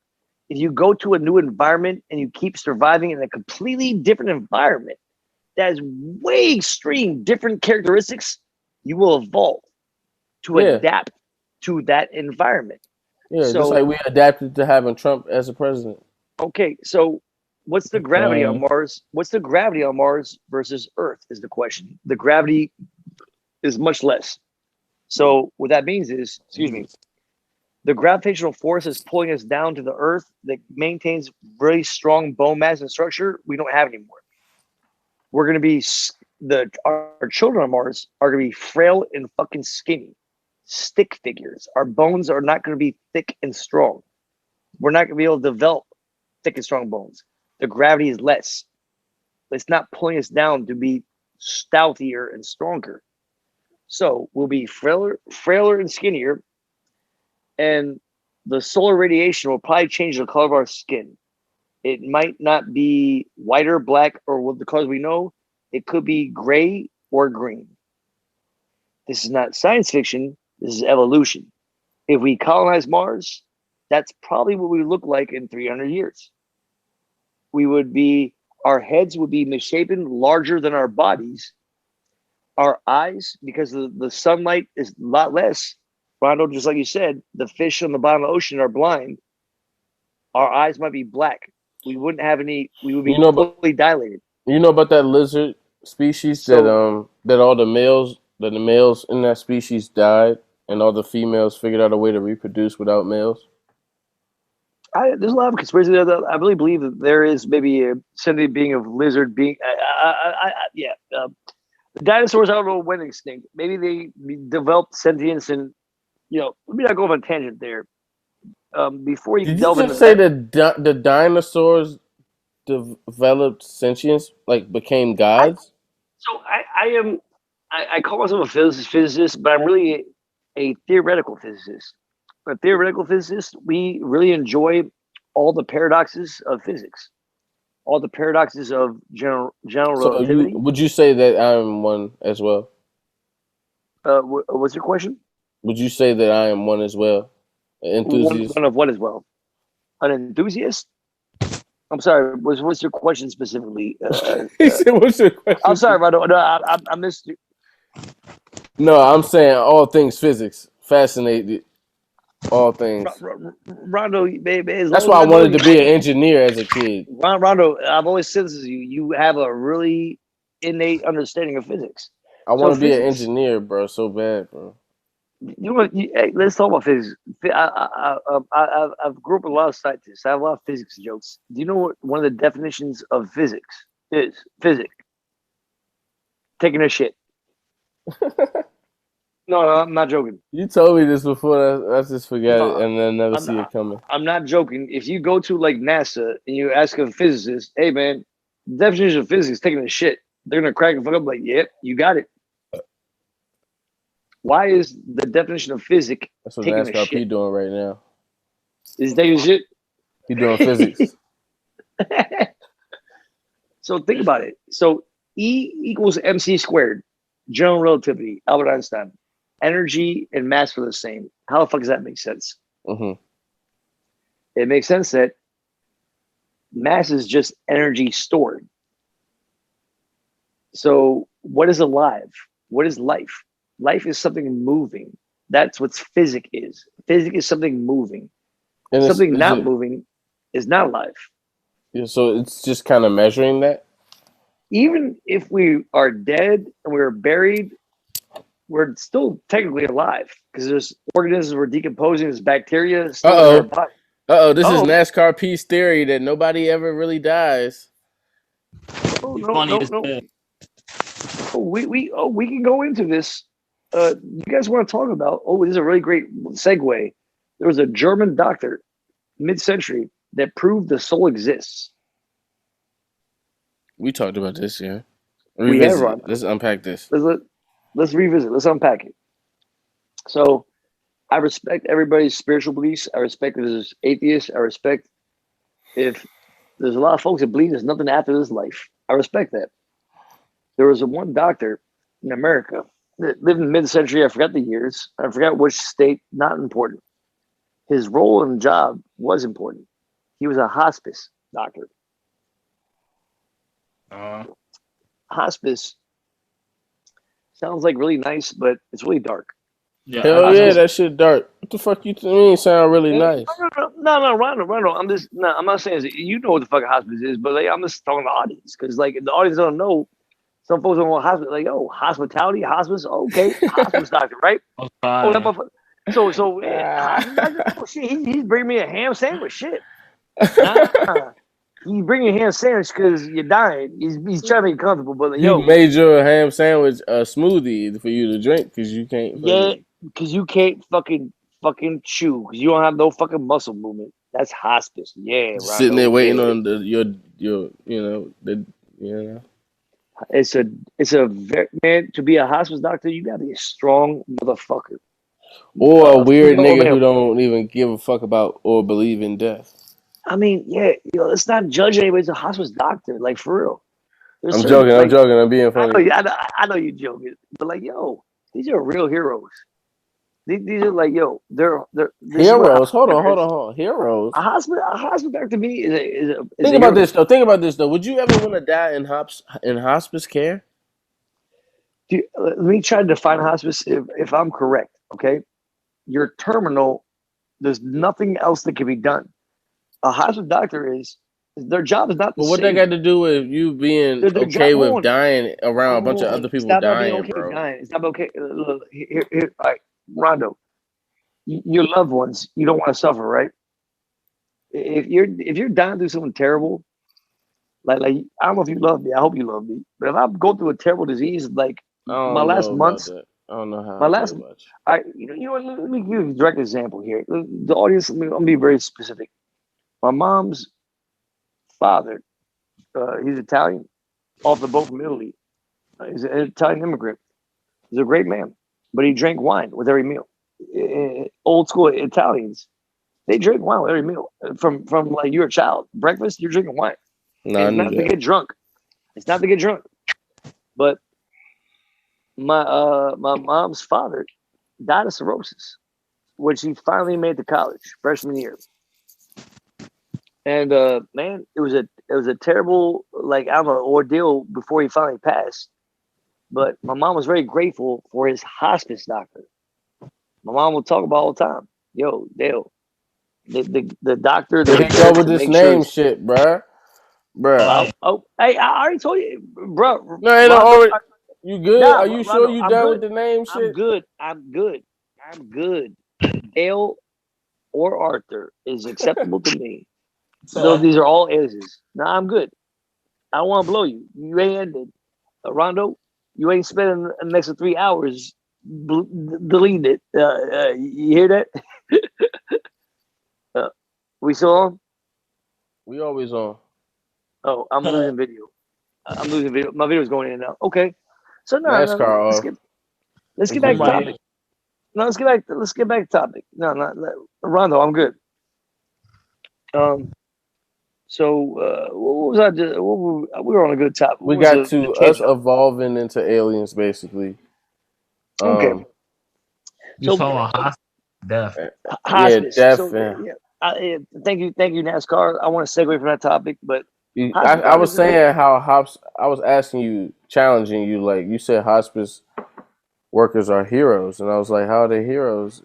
Like, would you want to Man, die who, in hospice care? And you said, I, here's my perspective. I like you bringing it back up, Rondo. I like you challenging me on that. Who the fuck? This is a question we have to ask ourselves. If you want to be a doctor, you could be any kind of doctor, right? Who signs up for that job? You got to be a really empathic, resilient, strong person, or a weirdo. or weirdo. Hold on, Rondo. I'm sure there's probably been weirdos who probably done bad job or signed up for the wrong reasons. What I'm saying is the right people who signed up for that job for the right reasons are fucking heroes. They're in the same category with me. The Like same category with me is exactly, yeah. no, Rondo, no, there's bigger heroes than me. Like trauma nurses. You know what trauma nurses? Nah, like real shit. Like ER. I used to watch that shit. If there was a child that got raped, they gotta do the fucking All right. Damn, bro. Hey, we'll go It's deep, but hold graphic, on, man. bro. They gotta do the little examination and shit. I'm not But trying. and I want to trigger you, man. The audience, man. I just gotta be honest with the Can I audience. share my screen with y'all for a second? Hey, 20 years of me being on the front line of social work, man. I've seen some shit, so I'm being Can we get transparent. back to it? Can I share my We screen can. with y'all for one Please minute? do, please do. All right, let me see if I can fucking figure out how to do it. Let me just get right to it. Yeah, I hear this nigga. Of course, you can't hear him. Okay, let me see this. Okay. You pass the test, and that to be able to What get the into fuck the is machine, this? you have to have passed an online test. It's a little test to check your mental ability to make sure that you're of sound mind.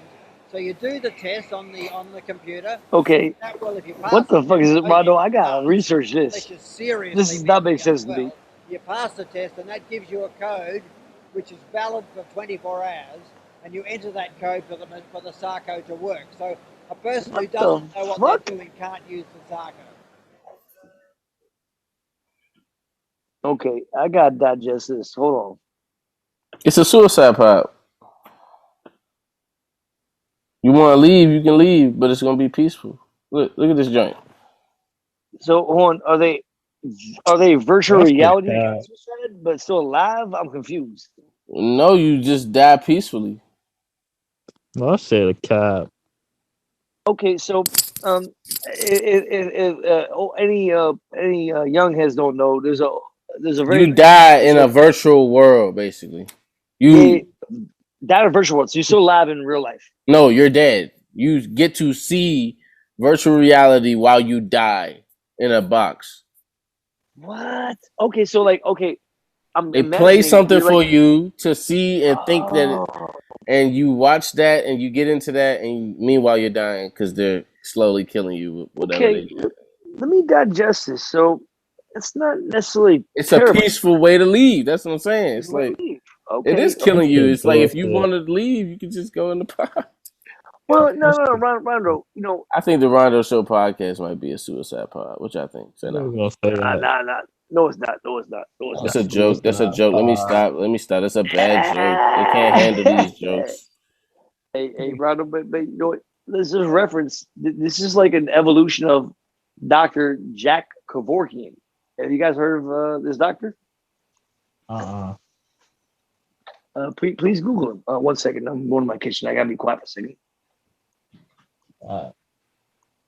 God damn. Rondo is only 2 second pause, man. I'm not talking about you, man. I'm trying to figure out how to get back the screen back full screen. I'm tripping over here. I'm losing my mind. Oh, okay. Oh, no, I ain't losing my mind. Y'all niggas is funny. Yeah. He's losing his mind. Okay. Nah, Rondo, I might be losing the more than you. Shit, you hold it down more than I am. Yeah. I'm holding it down. You know, those gotta be like this. You know what I mean? Well, as the moderator, no bullshit. Like, man, I'm just the fucking space ghost guest. That space perp. Space Ghost. Yeah. Yes, sir. That could be one of my nicknames. I'm the space ghost guest. But Dr. Jack Kevorkian, his references, is a very famous thing in like the 80s or 90s. He was a doctor on trial. He went to jail for it, but he invented what's called euthanasia. It's a funny big word. Well, I don't know if he invented it. Euthanasia. No, he didn't invent it. I'm sorry. Euthanasia is like, putting dogs to sleep. That's the medical term for putting dogs to sleep. So he was famous for euthanasia. He implemented euthanasia for humans. So it's like a 50-50. 50% of society did not support. We still on, Rondo? We always on, man. Oh, my video is fucked up. Okay, so anyway, back to what I was saying. No, we good. So it was like a 50-50 audience of like was he bad or a good guy? He was a doctor. I'm torn personally myself. So people who were like dying of like terminal bad diseases that were suffering, he was kind of like a hospice doctor. So they were like, yo, dog, I'm suffering. Can you end my suffering? So he would anesthetize him and put him to sleep. But he got consent from their family members. It was like a planned procedure. So you're okay with the suicide pod? You're for it? You're voting? I'm not for it. I'm not at all. NASCAR P. Are you down? Are you down with the suicide pod? That shit bullshit. What do you mean? I'm not for it. You believe it's fake? It's not real. Well, it's a real thing. It's a real thing because it's Rondo. It's a reinvention of Dr. Jack Kevorkian. It's another business trying to do what he did, and they're trying to find an ethical way to do it, right? Right. So Now here's my ethical and a more mainstream, easy way. Here's That's, my that's one of those. That's one of those. DIY. You gotta do it yourself to see if it's really real. One of those. I just wanted to be very transparent. I've lost some very close ones to suicide. I've lost clients to suicide, and it's a very painful thing. So, if you ever lost somebody close to you from suicide, you always want to try to find a way. You can't change the past, but can we educate the future? You know what I'm saying? It's always a question. So, I gotta do more research on this suicide pod before I just downgrade it. I'm not for it right now. For just what I just feel just about life in general.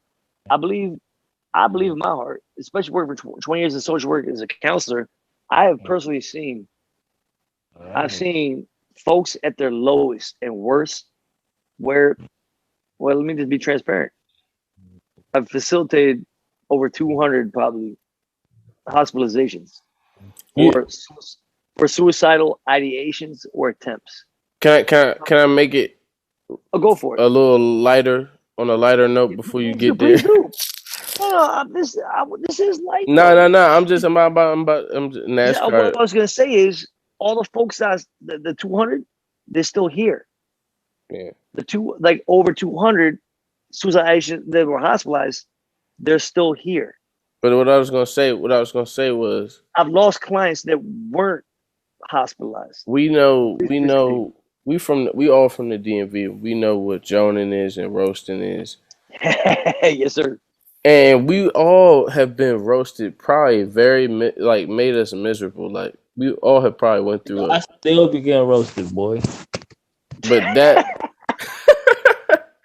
Hey, NASCAR, man. You go part you DC like me, Rondo. Hold on, man. We talking the same lingo. Oh yeah, DMV, PG. Oh yeah. So District NASCAR. Heights. Okay, but you know we can't do no Bama ass shit though, right? He lived all over. Nah, I let motherfuckers do what they feel like doing. Nah, you hear what he's saying? Bama slang. Yeah, Bama. Yeah, I said that on the song. But look though. I say all that to say, it's kids who like do these school shootings, and because they was getting teased and shit, but they have yet to go to school every day and really get joned on, and really get roasted, and really go through somebody always having something to say about every little thing you doing, and that shit. Everybody laughing. Like I couldn't do nothing, bro. It's so hard, man. I feel you. It's so hard. Man, we all are powerful. We try to find a way. For me, I don't give a fuck. You made me a comedian. No. but yo, I grew up in Tacoma Park in the 80s and 90s. And I'm telling you right now, there was cats in Tacoma Park that were fry the shit out of you. Yeah. You just knew. Don't even try it. The first time you get fried in Tacoma Park, you losing your reputation for the rest of your life. Like it could be just like that. You can't win it back unless you fry somebody the way they fried you. You can't win it back. When you get joned on to a certain extent, you do something so stupid, man. You don't want it to be to a point where every time you come around, everybody reminded of the jokes that dude had about you. Like, and it sucks that there are people. Everybody is powerful and are great folks, but get black sheep for like one funny fucking joke, a joke. You know what I'm saying? That's like the equivalent to becoming a meme these days. That's why I don't like the internet. They make serious shit a meme, and then it's like this nigga really going through something, but just because he was crying on camera, now he a whole meme. Yeah. There was a couple cats in the Tacoma Park. I'm not gonna name the names, but they were funny as shit. They cracked me up like shit. I just knew there was no way I would ever try to test them. Right. They would end my life. It was a respect thing. You know what I'm saying? I don't think they could just tell one joke that would end my whole reputation. Yeah, it almost made you look up to them in a way because it's but no, it was respect. They're good at what they do. All right. Yeah, so man, at Tacoma Park Middle School, man, there was I'll associate, man, there's some cats that were funny as Kevin Hart.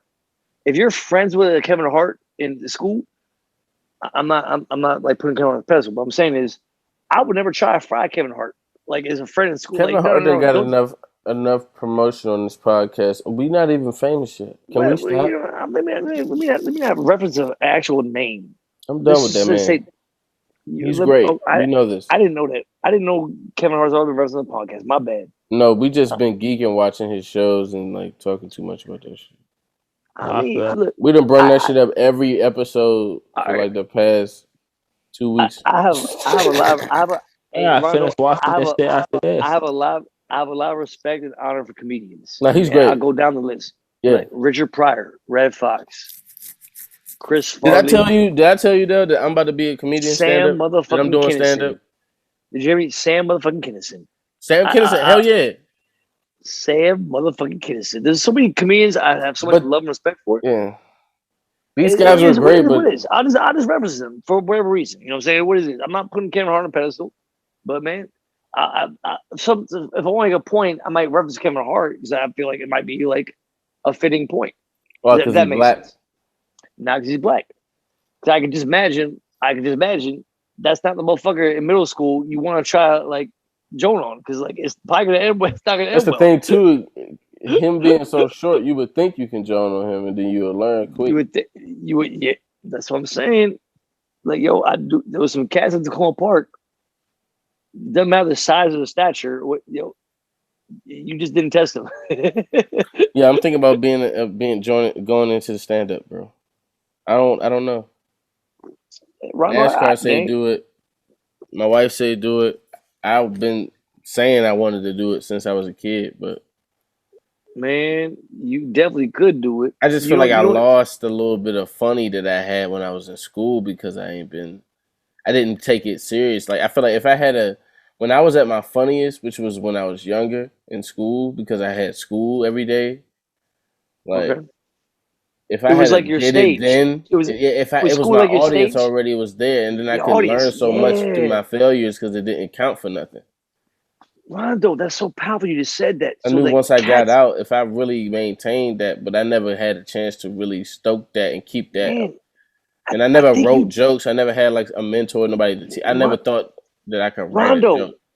Yo, I think you just defined like how powerful comedians are. The power comedian, like the most powerful comedians in school, they control the masses in school, right? But they don't get paid for it. They're just popping for it, right? Well, let me tell you something about being a comedian. And if you're a real comedian in school, you make a joke, you don't care. No. A real comedian in school pays for them jokes. You pay for your jokes. You suffer for it. You make jokes a joke, but listen. To help other people who are suffering, right? You can say that, but these are people who come to school, want to learn, but when they don't feel like they want to learn, or they don't feel like they want to work, or they feel bored, they want you to entertain them. Yeah. And this is your fault through creating this expectation by feeding it every day. Okay. And sometimes things you say and things you do when you either lack in creativity or just you got some funny shit to do or say, you gonna know in your head this shit gonna get me in trouble. But you gotta face that. And these same people who egged you on to do it and was laughing and cheering you on when you did it are gonna turn their back on you when it's time to go to the principal's office. Yeah. So you have to get comfortable with paying for your jokes. Yeah. You know what I mean? Up front, you pay up front for a reward that comes with that reputation of being funny and known as that dude who like, and this is what let me tell you. That's a great definition. But let me tell you where being funny really matters in jail. Because it's like, okay, if you funny, it's almost like people protect you. Yeah. You bring us all joy. Everything. You are a master at comedy. Why would we let anything happen to this dude? He makes this time that I'm going through hilarious. He helps me get through. This dude is fine. Like nobody has problems with the dude who's just neutral and he's funny all the time in jail because he brings everybody. That's what I'm saying, man. Yeah. Rondo, that's what I'm saying. Like the most powerful comedians, we gotta protect comedians, man. We really do. We gotta protect the power they have is they can get somebody out of suffering instantly. And how powerful is that? When you could be in the worst situations and somebody can make you laugh. Oh yeah, but you can't mess with the money these days or you get fucked up. You can't mess with the money. Yeah, man. And the money is in the suffering. Yep. Y'all want to talk or y'all want to? No, please talk. Please talk, man. You saying some real shit right now, man. Do y'all really want to talk about that, or do y'all want to stay on? We can. We can keep talking about it. Because you worked on the inside. You know what I know, that this shit is like, it's a lot of shit. Like I've seen kids pee on themselves because they were so gone off of drugs that was given to them because they asked for them to calm down. They make it an option, and they call it a PRN. You can take a pill to calm down when you having a crisis. And these are things that it's almost like they want you to take these pills, but it's not like they really want you to not get ramped up. Like they will. I've witnessed. Can I say one thing? I've done experiments. Go for it. I've done experiments as a kid living through this system where I intentionally, I'm not as mad as I'm acting, but I'm acting like I'm ramping up to see how this system works. And I'm watching these people basically tell me nothing, like to get over it. I'm going to be okay. I need to let it go. What's wrong with me? I'm tripping. Man, that's just, that's him. Until I start really raging and demanding people attention and cursing and like, hey, yo, you got to do this and you got to do this because I'm not playing this no more. That's when everybody's like, okay, do you want to take a walk? Do you want to listen? Listen, do you want to listen to music? Do you want to? So I said, hold on. If I have all these quote unquote coping skills set in place, and I have all these options and what they call them, support tools and all these tools for me to get through this therapeutically, why are they only offered to me when I'm right at my peak in rage? Why was nobody saying this when I was sitting here telling y'all, yo, I'm getting mad, like they really y'all about to see the worst side of me. Y'all about to see but it's almost like they wanted me to get that mad so I can ask for a drug.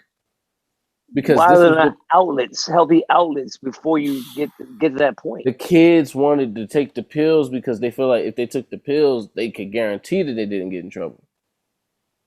So now they get to leave early. This is the whole thing about that whole thing. They are playing with your freedom. They are playing mind games with your freedom. You're not leaving this place until you show them based on their charts and their documentation that you are fit to be in society.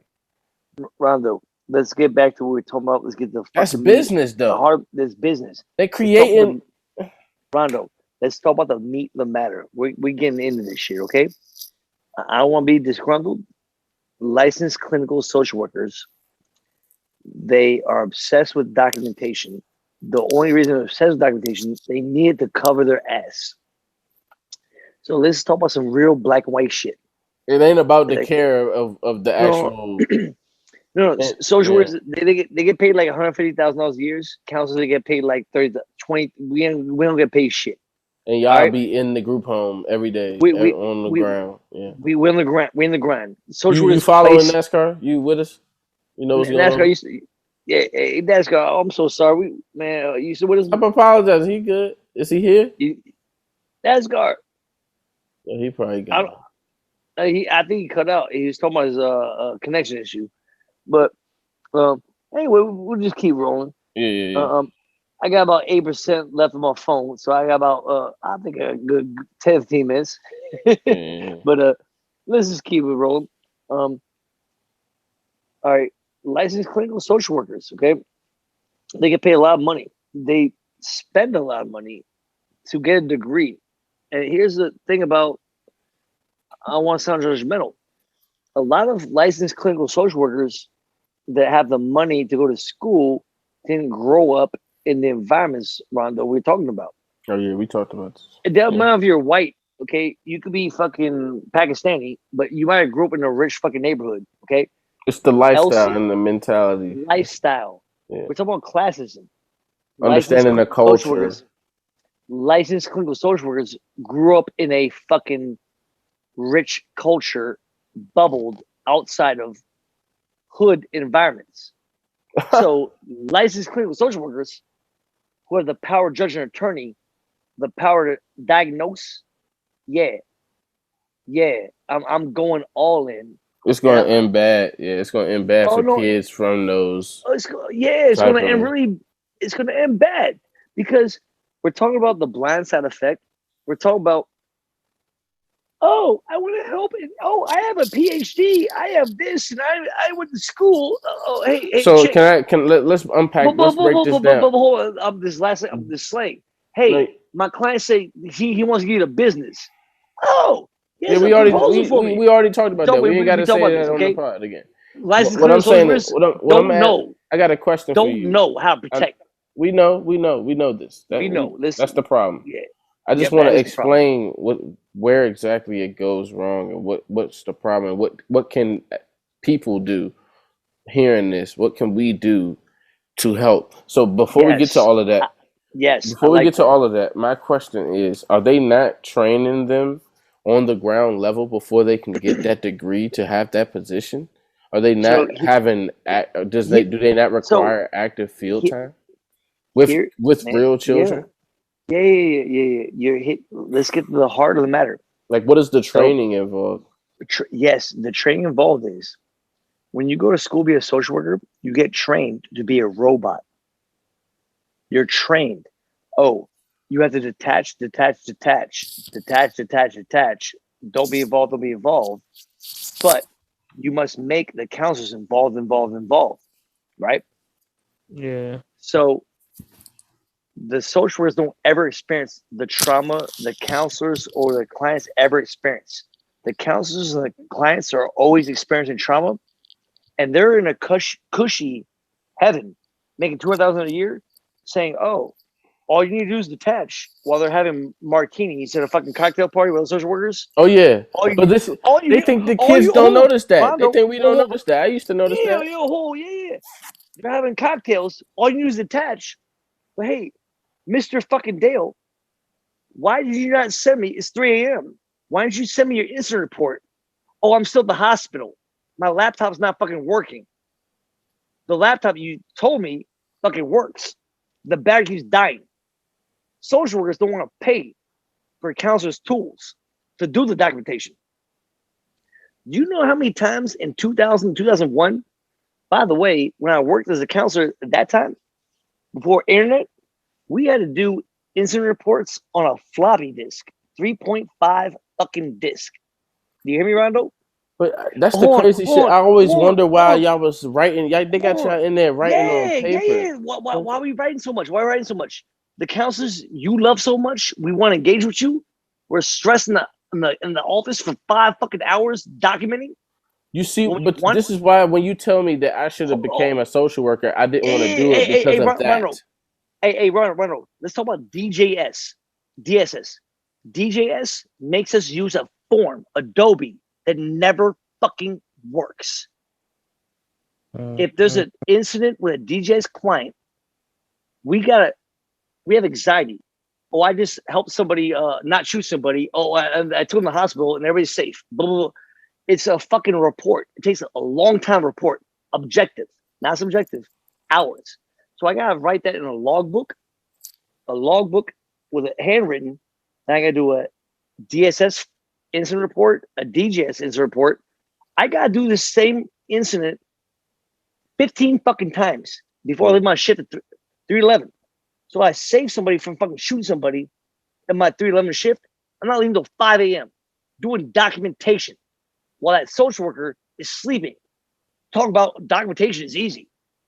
You're fucking asleep, making $200,000 a year. I'm reliving a suicidal ideation 15 fucking times before I leave my 311 shift at 4 or 5 a.m. Getting paid $30,000. Or 20, 30,000 funky fucking dollars a year. I'm only staying till 5 a.m. because I love my fucking clients. I don't want them to die. These social workers don't give a fucking shit while they're making $200,000 a year. Tell them, oh, hey Dale, where's the reports? Where's the reports? Where the fuck are you?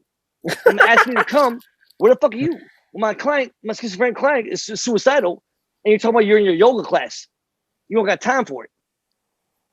But this is the shit that I be telling people. I'm gonna tone my energy down. Where the fuck are you? Look, where the fuck are you? But this is the $200,000 a year social workers. I hear you. They don't do my documentation. Let's woosah. Let's woosah. We don't want nobody to misinterpret. Yeah, no. Look, let me say this. This is the shit that I tell people, and people look at me like I'm crazy. Like, this is the shit. This is like, but I've told people this about the system. It is a system that is so wound so tightly that if you get out of it and you talk about it, you look crazy to regular people who don't know anything that goes on behind closed doors. The side effect. But look, is listen, the core of the problem. Listen, man. Listen. The same way I noticed at school, the company that gives the school the rags and the buckets and all that they use to clean the school, it's the same company that sends the rags and all of this to the prison and the same rags to the hospital. Yes. So this is government funded. So this is on. People with degrees who think they're smart and powerful are stupid as shit and are fucking hurting people. All right. That's We got you.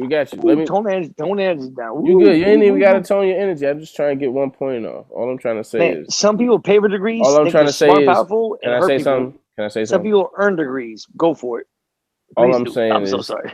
You good? All I'm saying is that people that don't go through this don't really. I don't know if people just don't care. They don't know how this shit even affects them, bro. I like your reconnection here. Nobody knows how this affects. No. So this is a really funny, like weird. Like, how can somebody really do anything about that? Okay. So here's the problem. You know, if you're trained to be a social worker, you don't know that you're trained to be a robot. You don't know that you're going to be a part of a problem until you get there. I knew because I was a kid, but you don't know that after you spend hundreds of thousands of dollars and listening to a lot of smart docs be like, "Oh, this is the way things are. This is the way things are." They're old dinosaurs training other young, not dinosaurs. Social work needs to let young social workers breathe and reinvent. So the problem is education. The problem is education. The problem is social workers do not care about the invisible suitcase.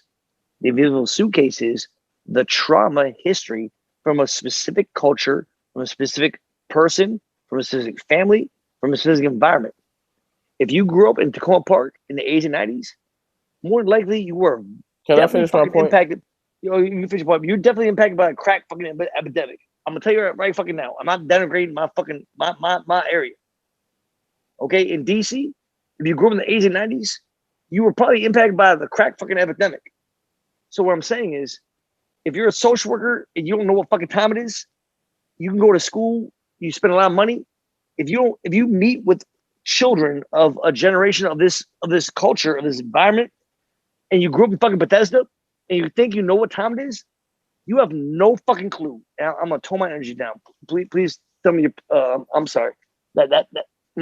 Nah, that needed to be. I need to say that.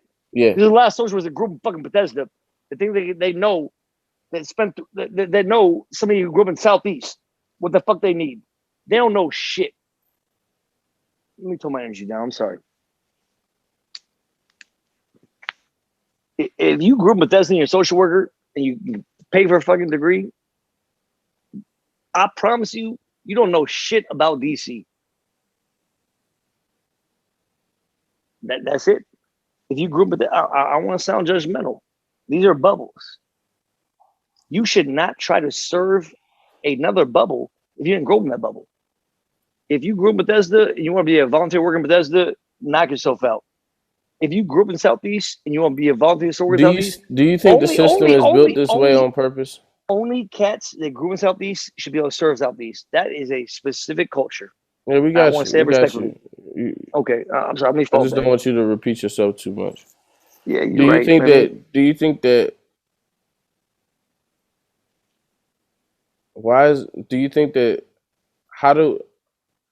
How does the change take place? It's a good question. Do you think this is going on purpose? You think they know? The change takes place, Rondo. I think. Sorry, let me get a little focus here. There's so many repressed cultures that they just feel like it's just impossible to even try. But I want to remind everybody in the world and history, powerful men, powerful leaders, the most powerful leaders inspired the masses to unite and could find a way to rise above all distractions, fights. When the masses all can align and unite with one cause, nothing is more powerful. And if that cause is about love, about betterment for humanity and society, nothing's more powerful than that. So it's not political. But why do you think we haven't achieved that yet? What is the because of labels? The issue? Because of labels. Labels. Labels or language, same thing. Yeah. Rondo, the word is flesh. I'm gonna say when my phone's on 3%, I'm gonna die soon. But here we go. We can do pod picks real quick and then be out. Yeah, but hold on. Before we do the pod picks, I want to end on this note. I'm not manic. I just want to end on this note. We're divided as a nation. We're divided as a world. We're divided as humanity because we're distracted by labels. Labels are stupid. I'm not a Democrat. I'm not a liberal. I'm not a Republican. I don't know what the fuck all these labels are. I'm motherfucking Dale. I'm motherfucking Arthur. I walk my own path. I'm not influenced by anybody's opinions, but we're too politicized. You know what I'm saying? Everything is team oriented. Like everybody's trying to be on the right team, and it's all on the right team because everybody's scared and afraid. They gotta join a team. Herd mentality. Dale or Arthur has never been in a fucking herd. Get the fuck out of a herd. Don't be afraid to get out of a herd. Join with love and light. Herds collect out of fear. The problem we're having is we're all herding, and some people. But the thing is, it's so much business. The capitalist thing, the capitalistic economy that is built in America is built. Like a big part of that system is preying upon fear, enacting fear. Even the government has planned and created catastrophic events just to invoke fear into the American people. Yeah, it's a business. It is absolutely a business. War is a business. War is a business. We can pick this up because fear is a business. Fear is a business. No, I want to shut you down. I was just saying we can pick this up on another segment. Yeah. I think it's a good time to segue. So are we doing our podcast picks right now? Yeah, we're doing the pod picks, and then we can be out. I'm gonna end it. Man, I sound too correct there, man. I'm still doing this. So pod picks. You say the pod. You can say podcast picks. I don't care. I'm new to podcasting, but all right. So pod picks. Pod picks keeps it short, sweet, easy to remember. Okay. I mean, if you want to go first, I got a couple in mind, but I'm gonna if you have one. I'm gonna look. Okay, if you don't got one, I think you're gonna fire one off the hip. Mm-hmm. I'm gonna go with Respiration. Mm-hmm. Respiration is by Black Star. Collaboration with Mos Def and I believe Talib Kweli and some other artists. Mos Def is man, I'm a big fan. But Respiration, Rondo, between me and you, man, the hook to Respiration is one of my mantras. Breathe in. Oh, breathe in. Breathe out. Breathe out. I'm just gonna, man. Please don't judge me for butchering it. So much on my mind, I just can't recline. Blast the holes in the night till she bleeds sunshine. Breathe in, breathe out. There's some more words to it, but I like that. All right, I'm gonna pick something off of Kanye West's new album that I can't stop playing, and I'm gonna pick probably 2 songs off this album. Okay. And one of them is very sad because he's kind of singing but crying at the same time about losing his family. Okay. If I can, I have to. Man, I mean that's deep. It's powerful. Like, let me not just say it like dismissively. Like, is this a recent song?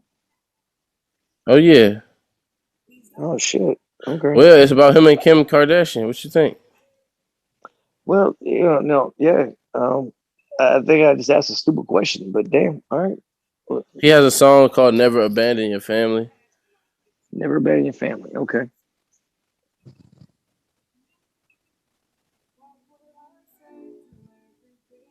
Yeah, this is it. And he's like, I'm losing my family. Like, that shit fucked up. But anyways, that never abandon your family is hard. Let me write this down. Hold on, my pen's not. Oh, never been. Okay.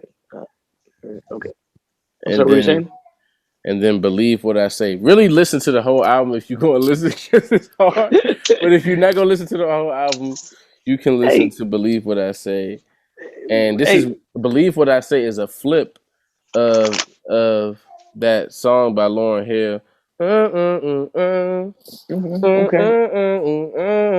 Yeah. Hey, we both discussed Kanye. You know what I'm saying? Like, I hope.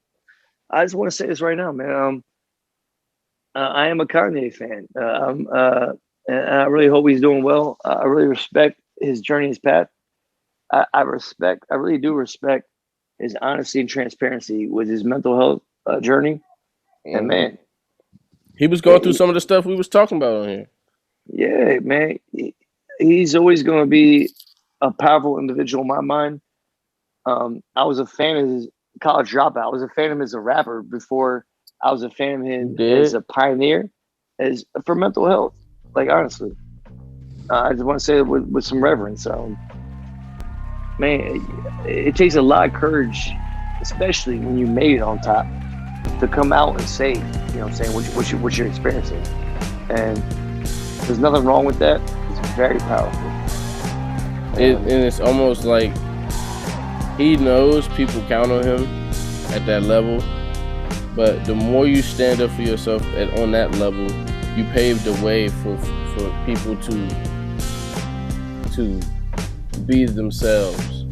Yeah. Through all the way up, you know what I mean? Up the ladder without, like you said, having to become a robot or some shit just to get ahead.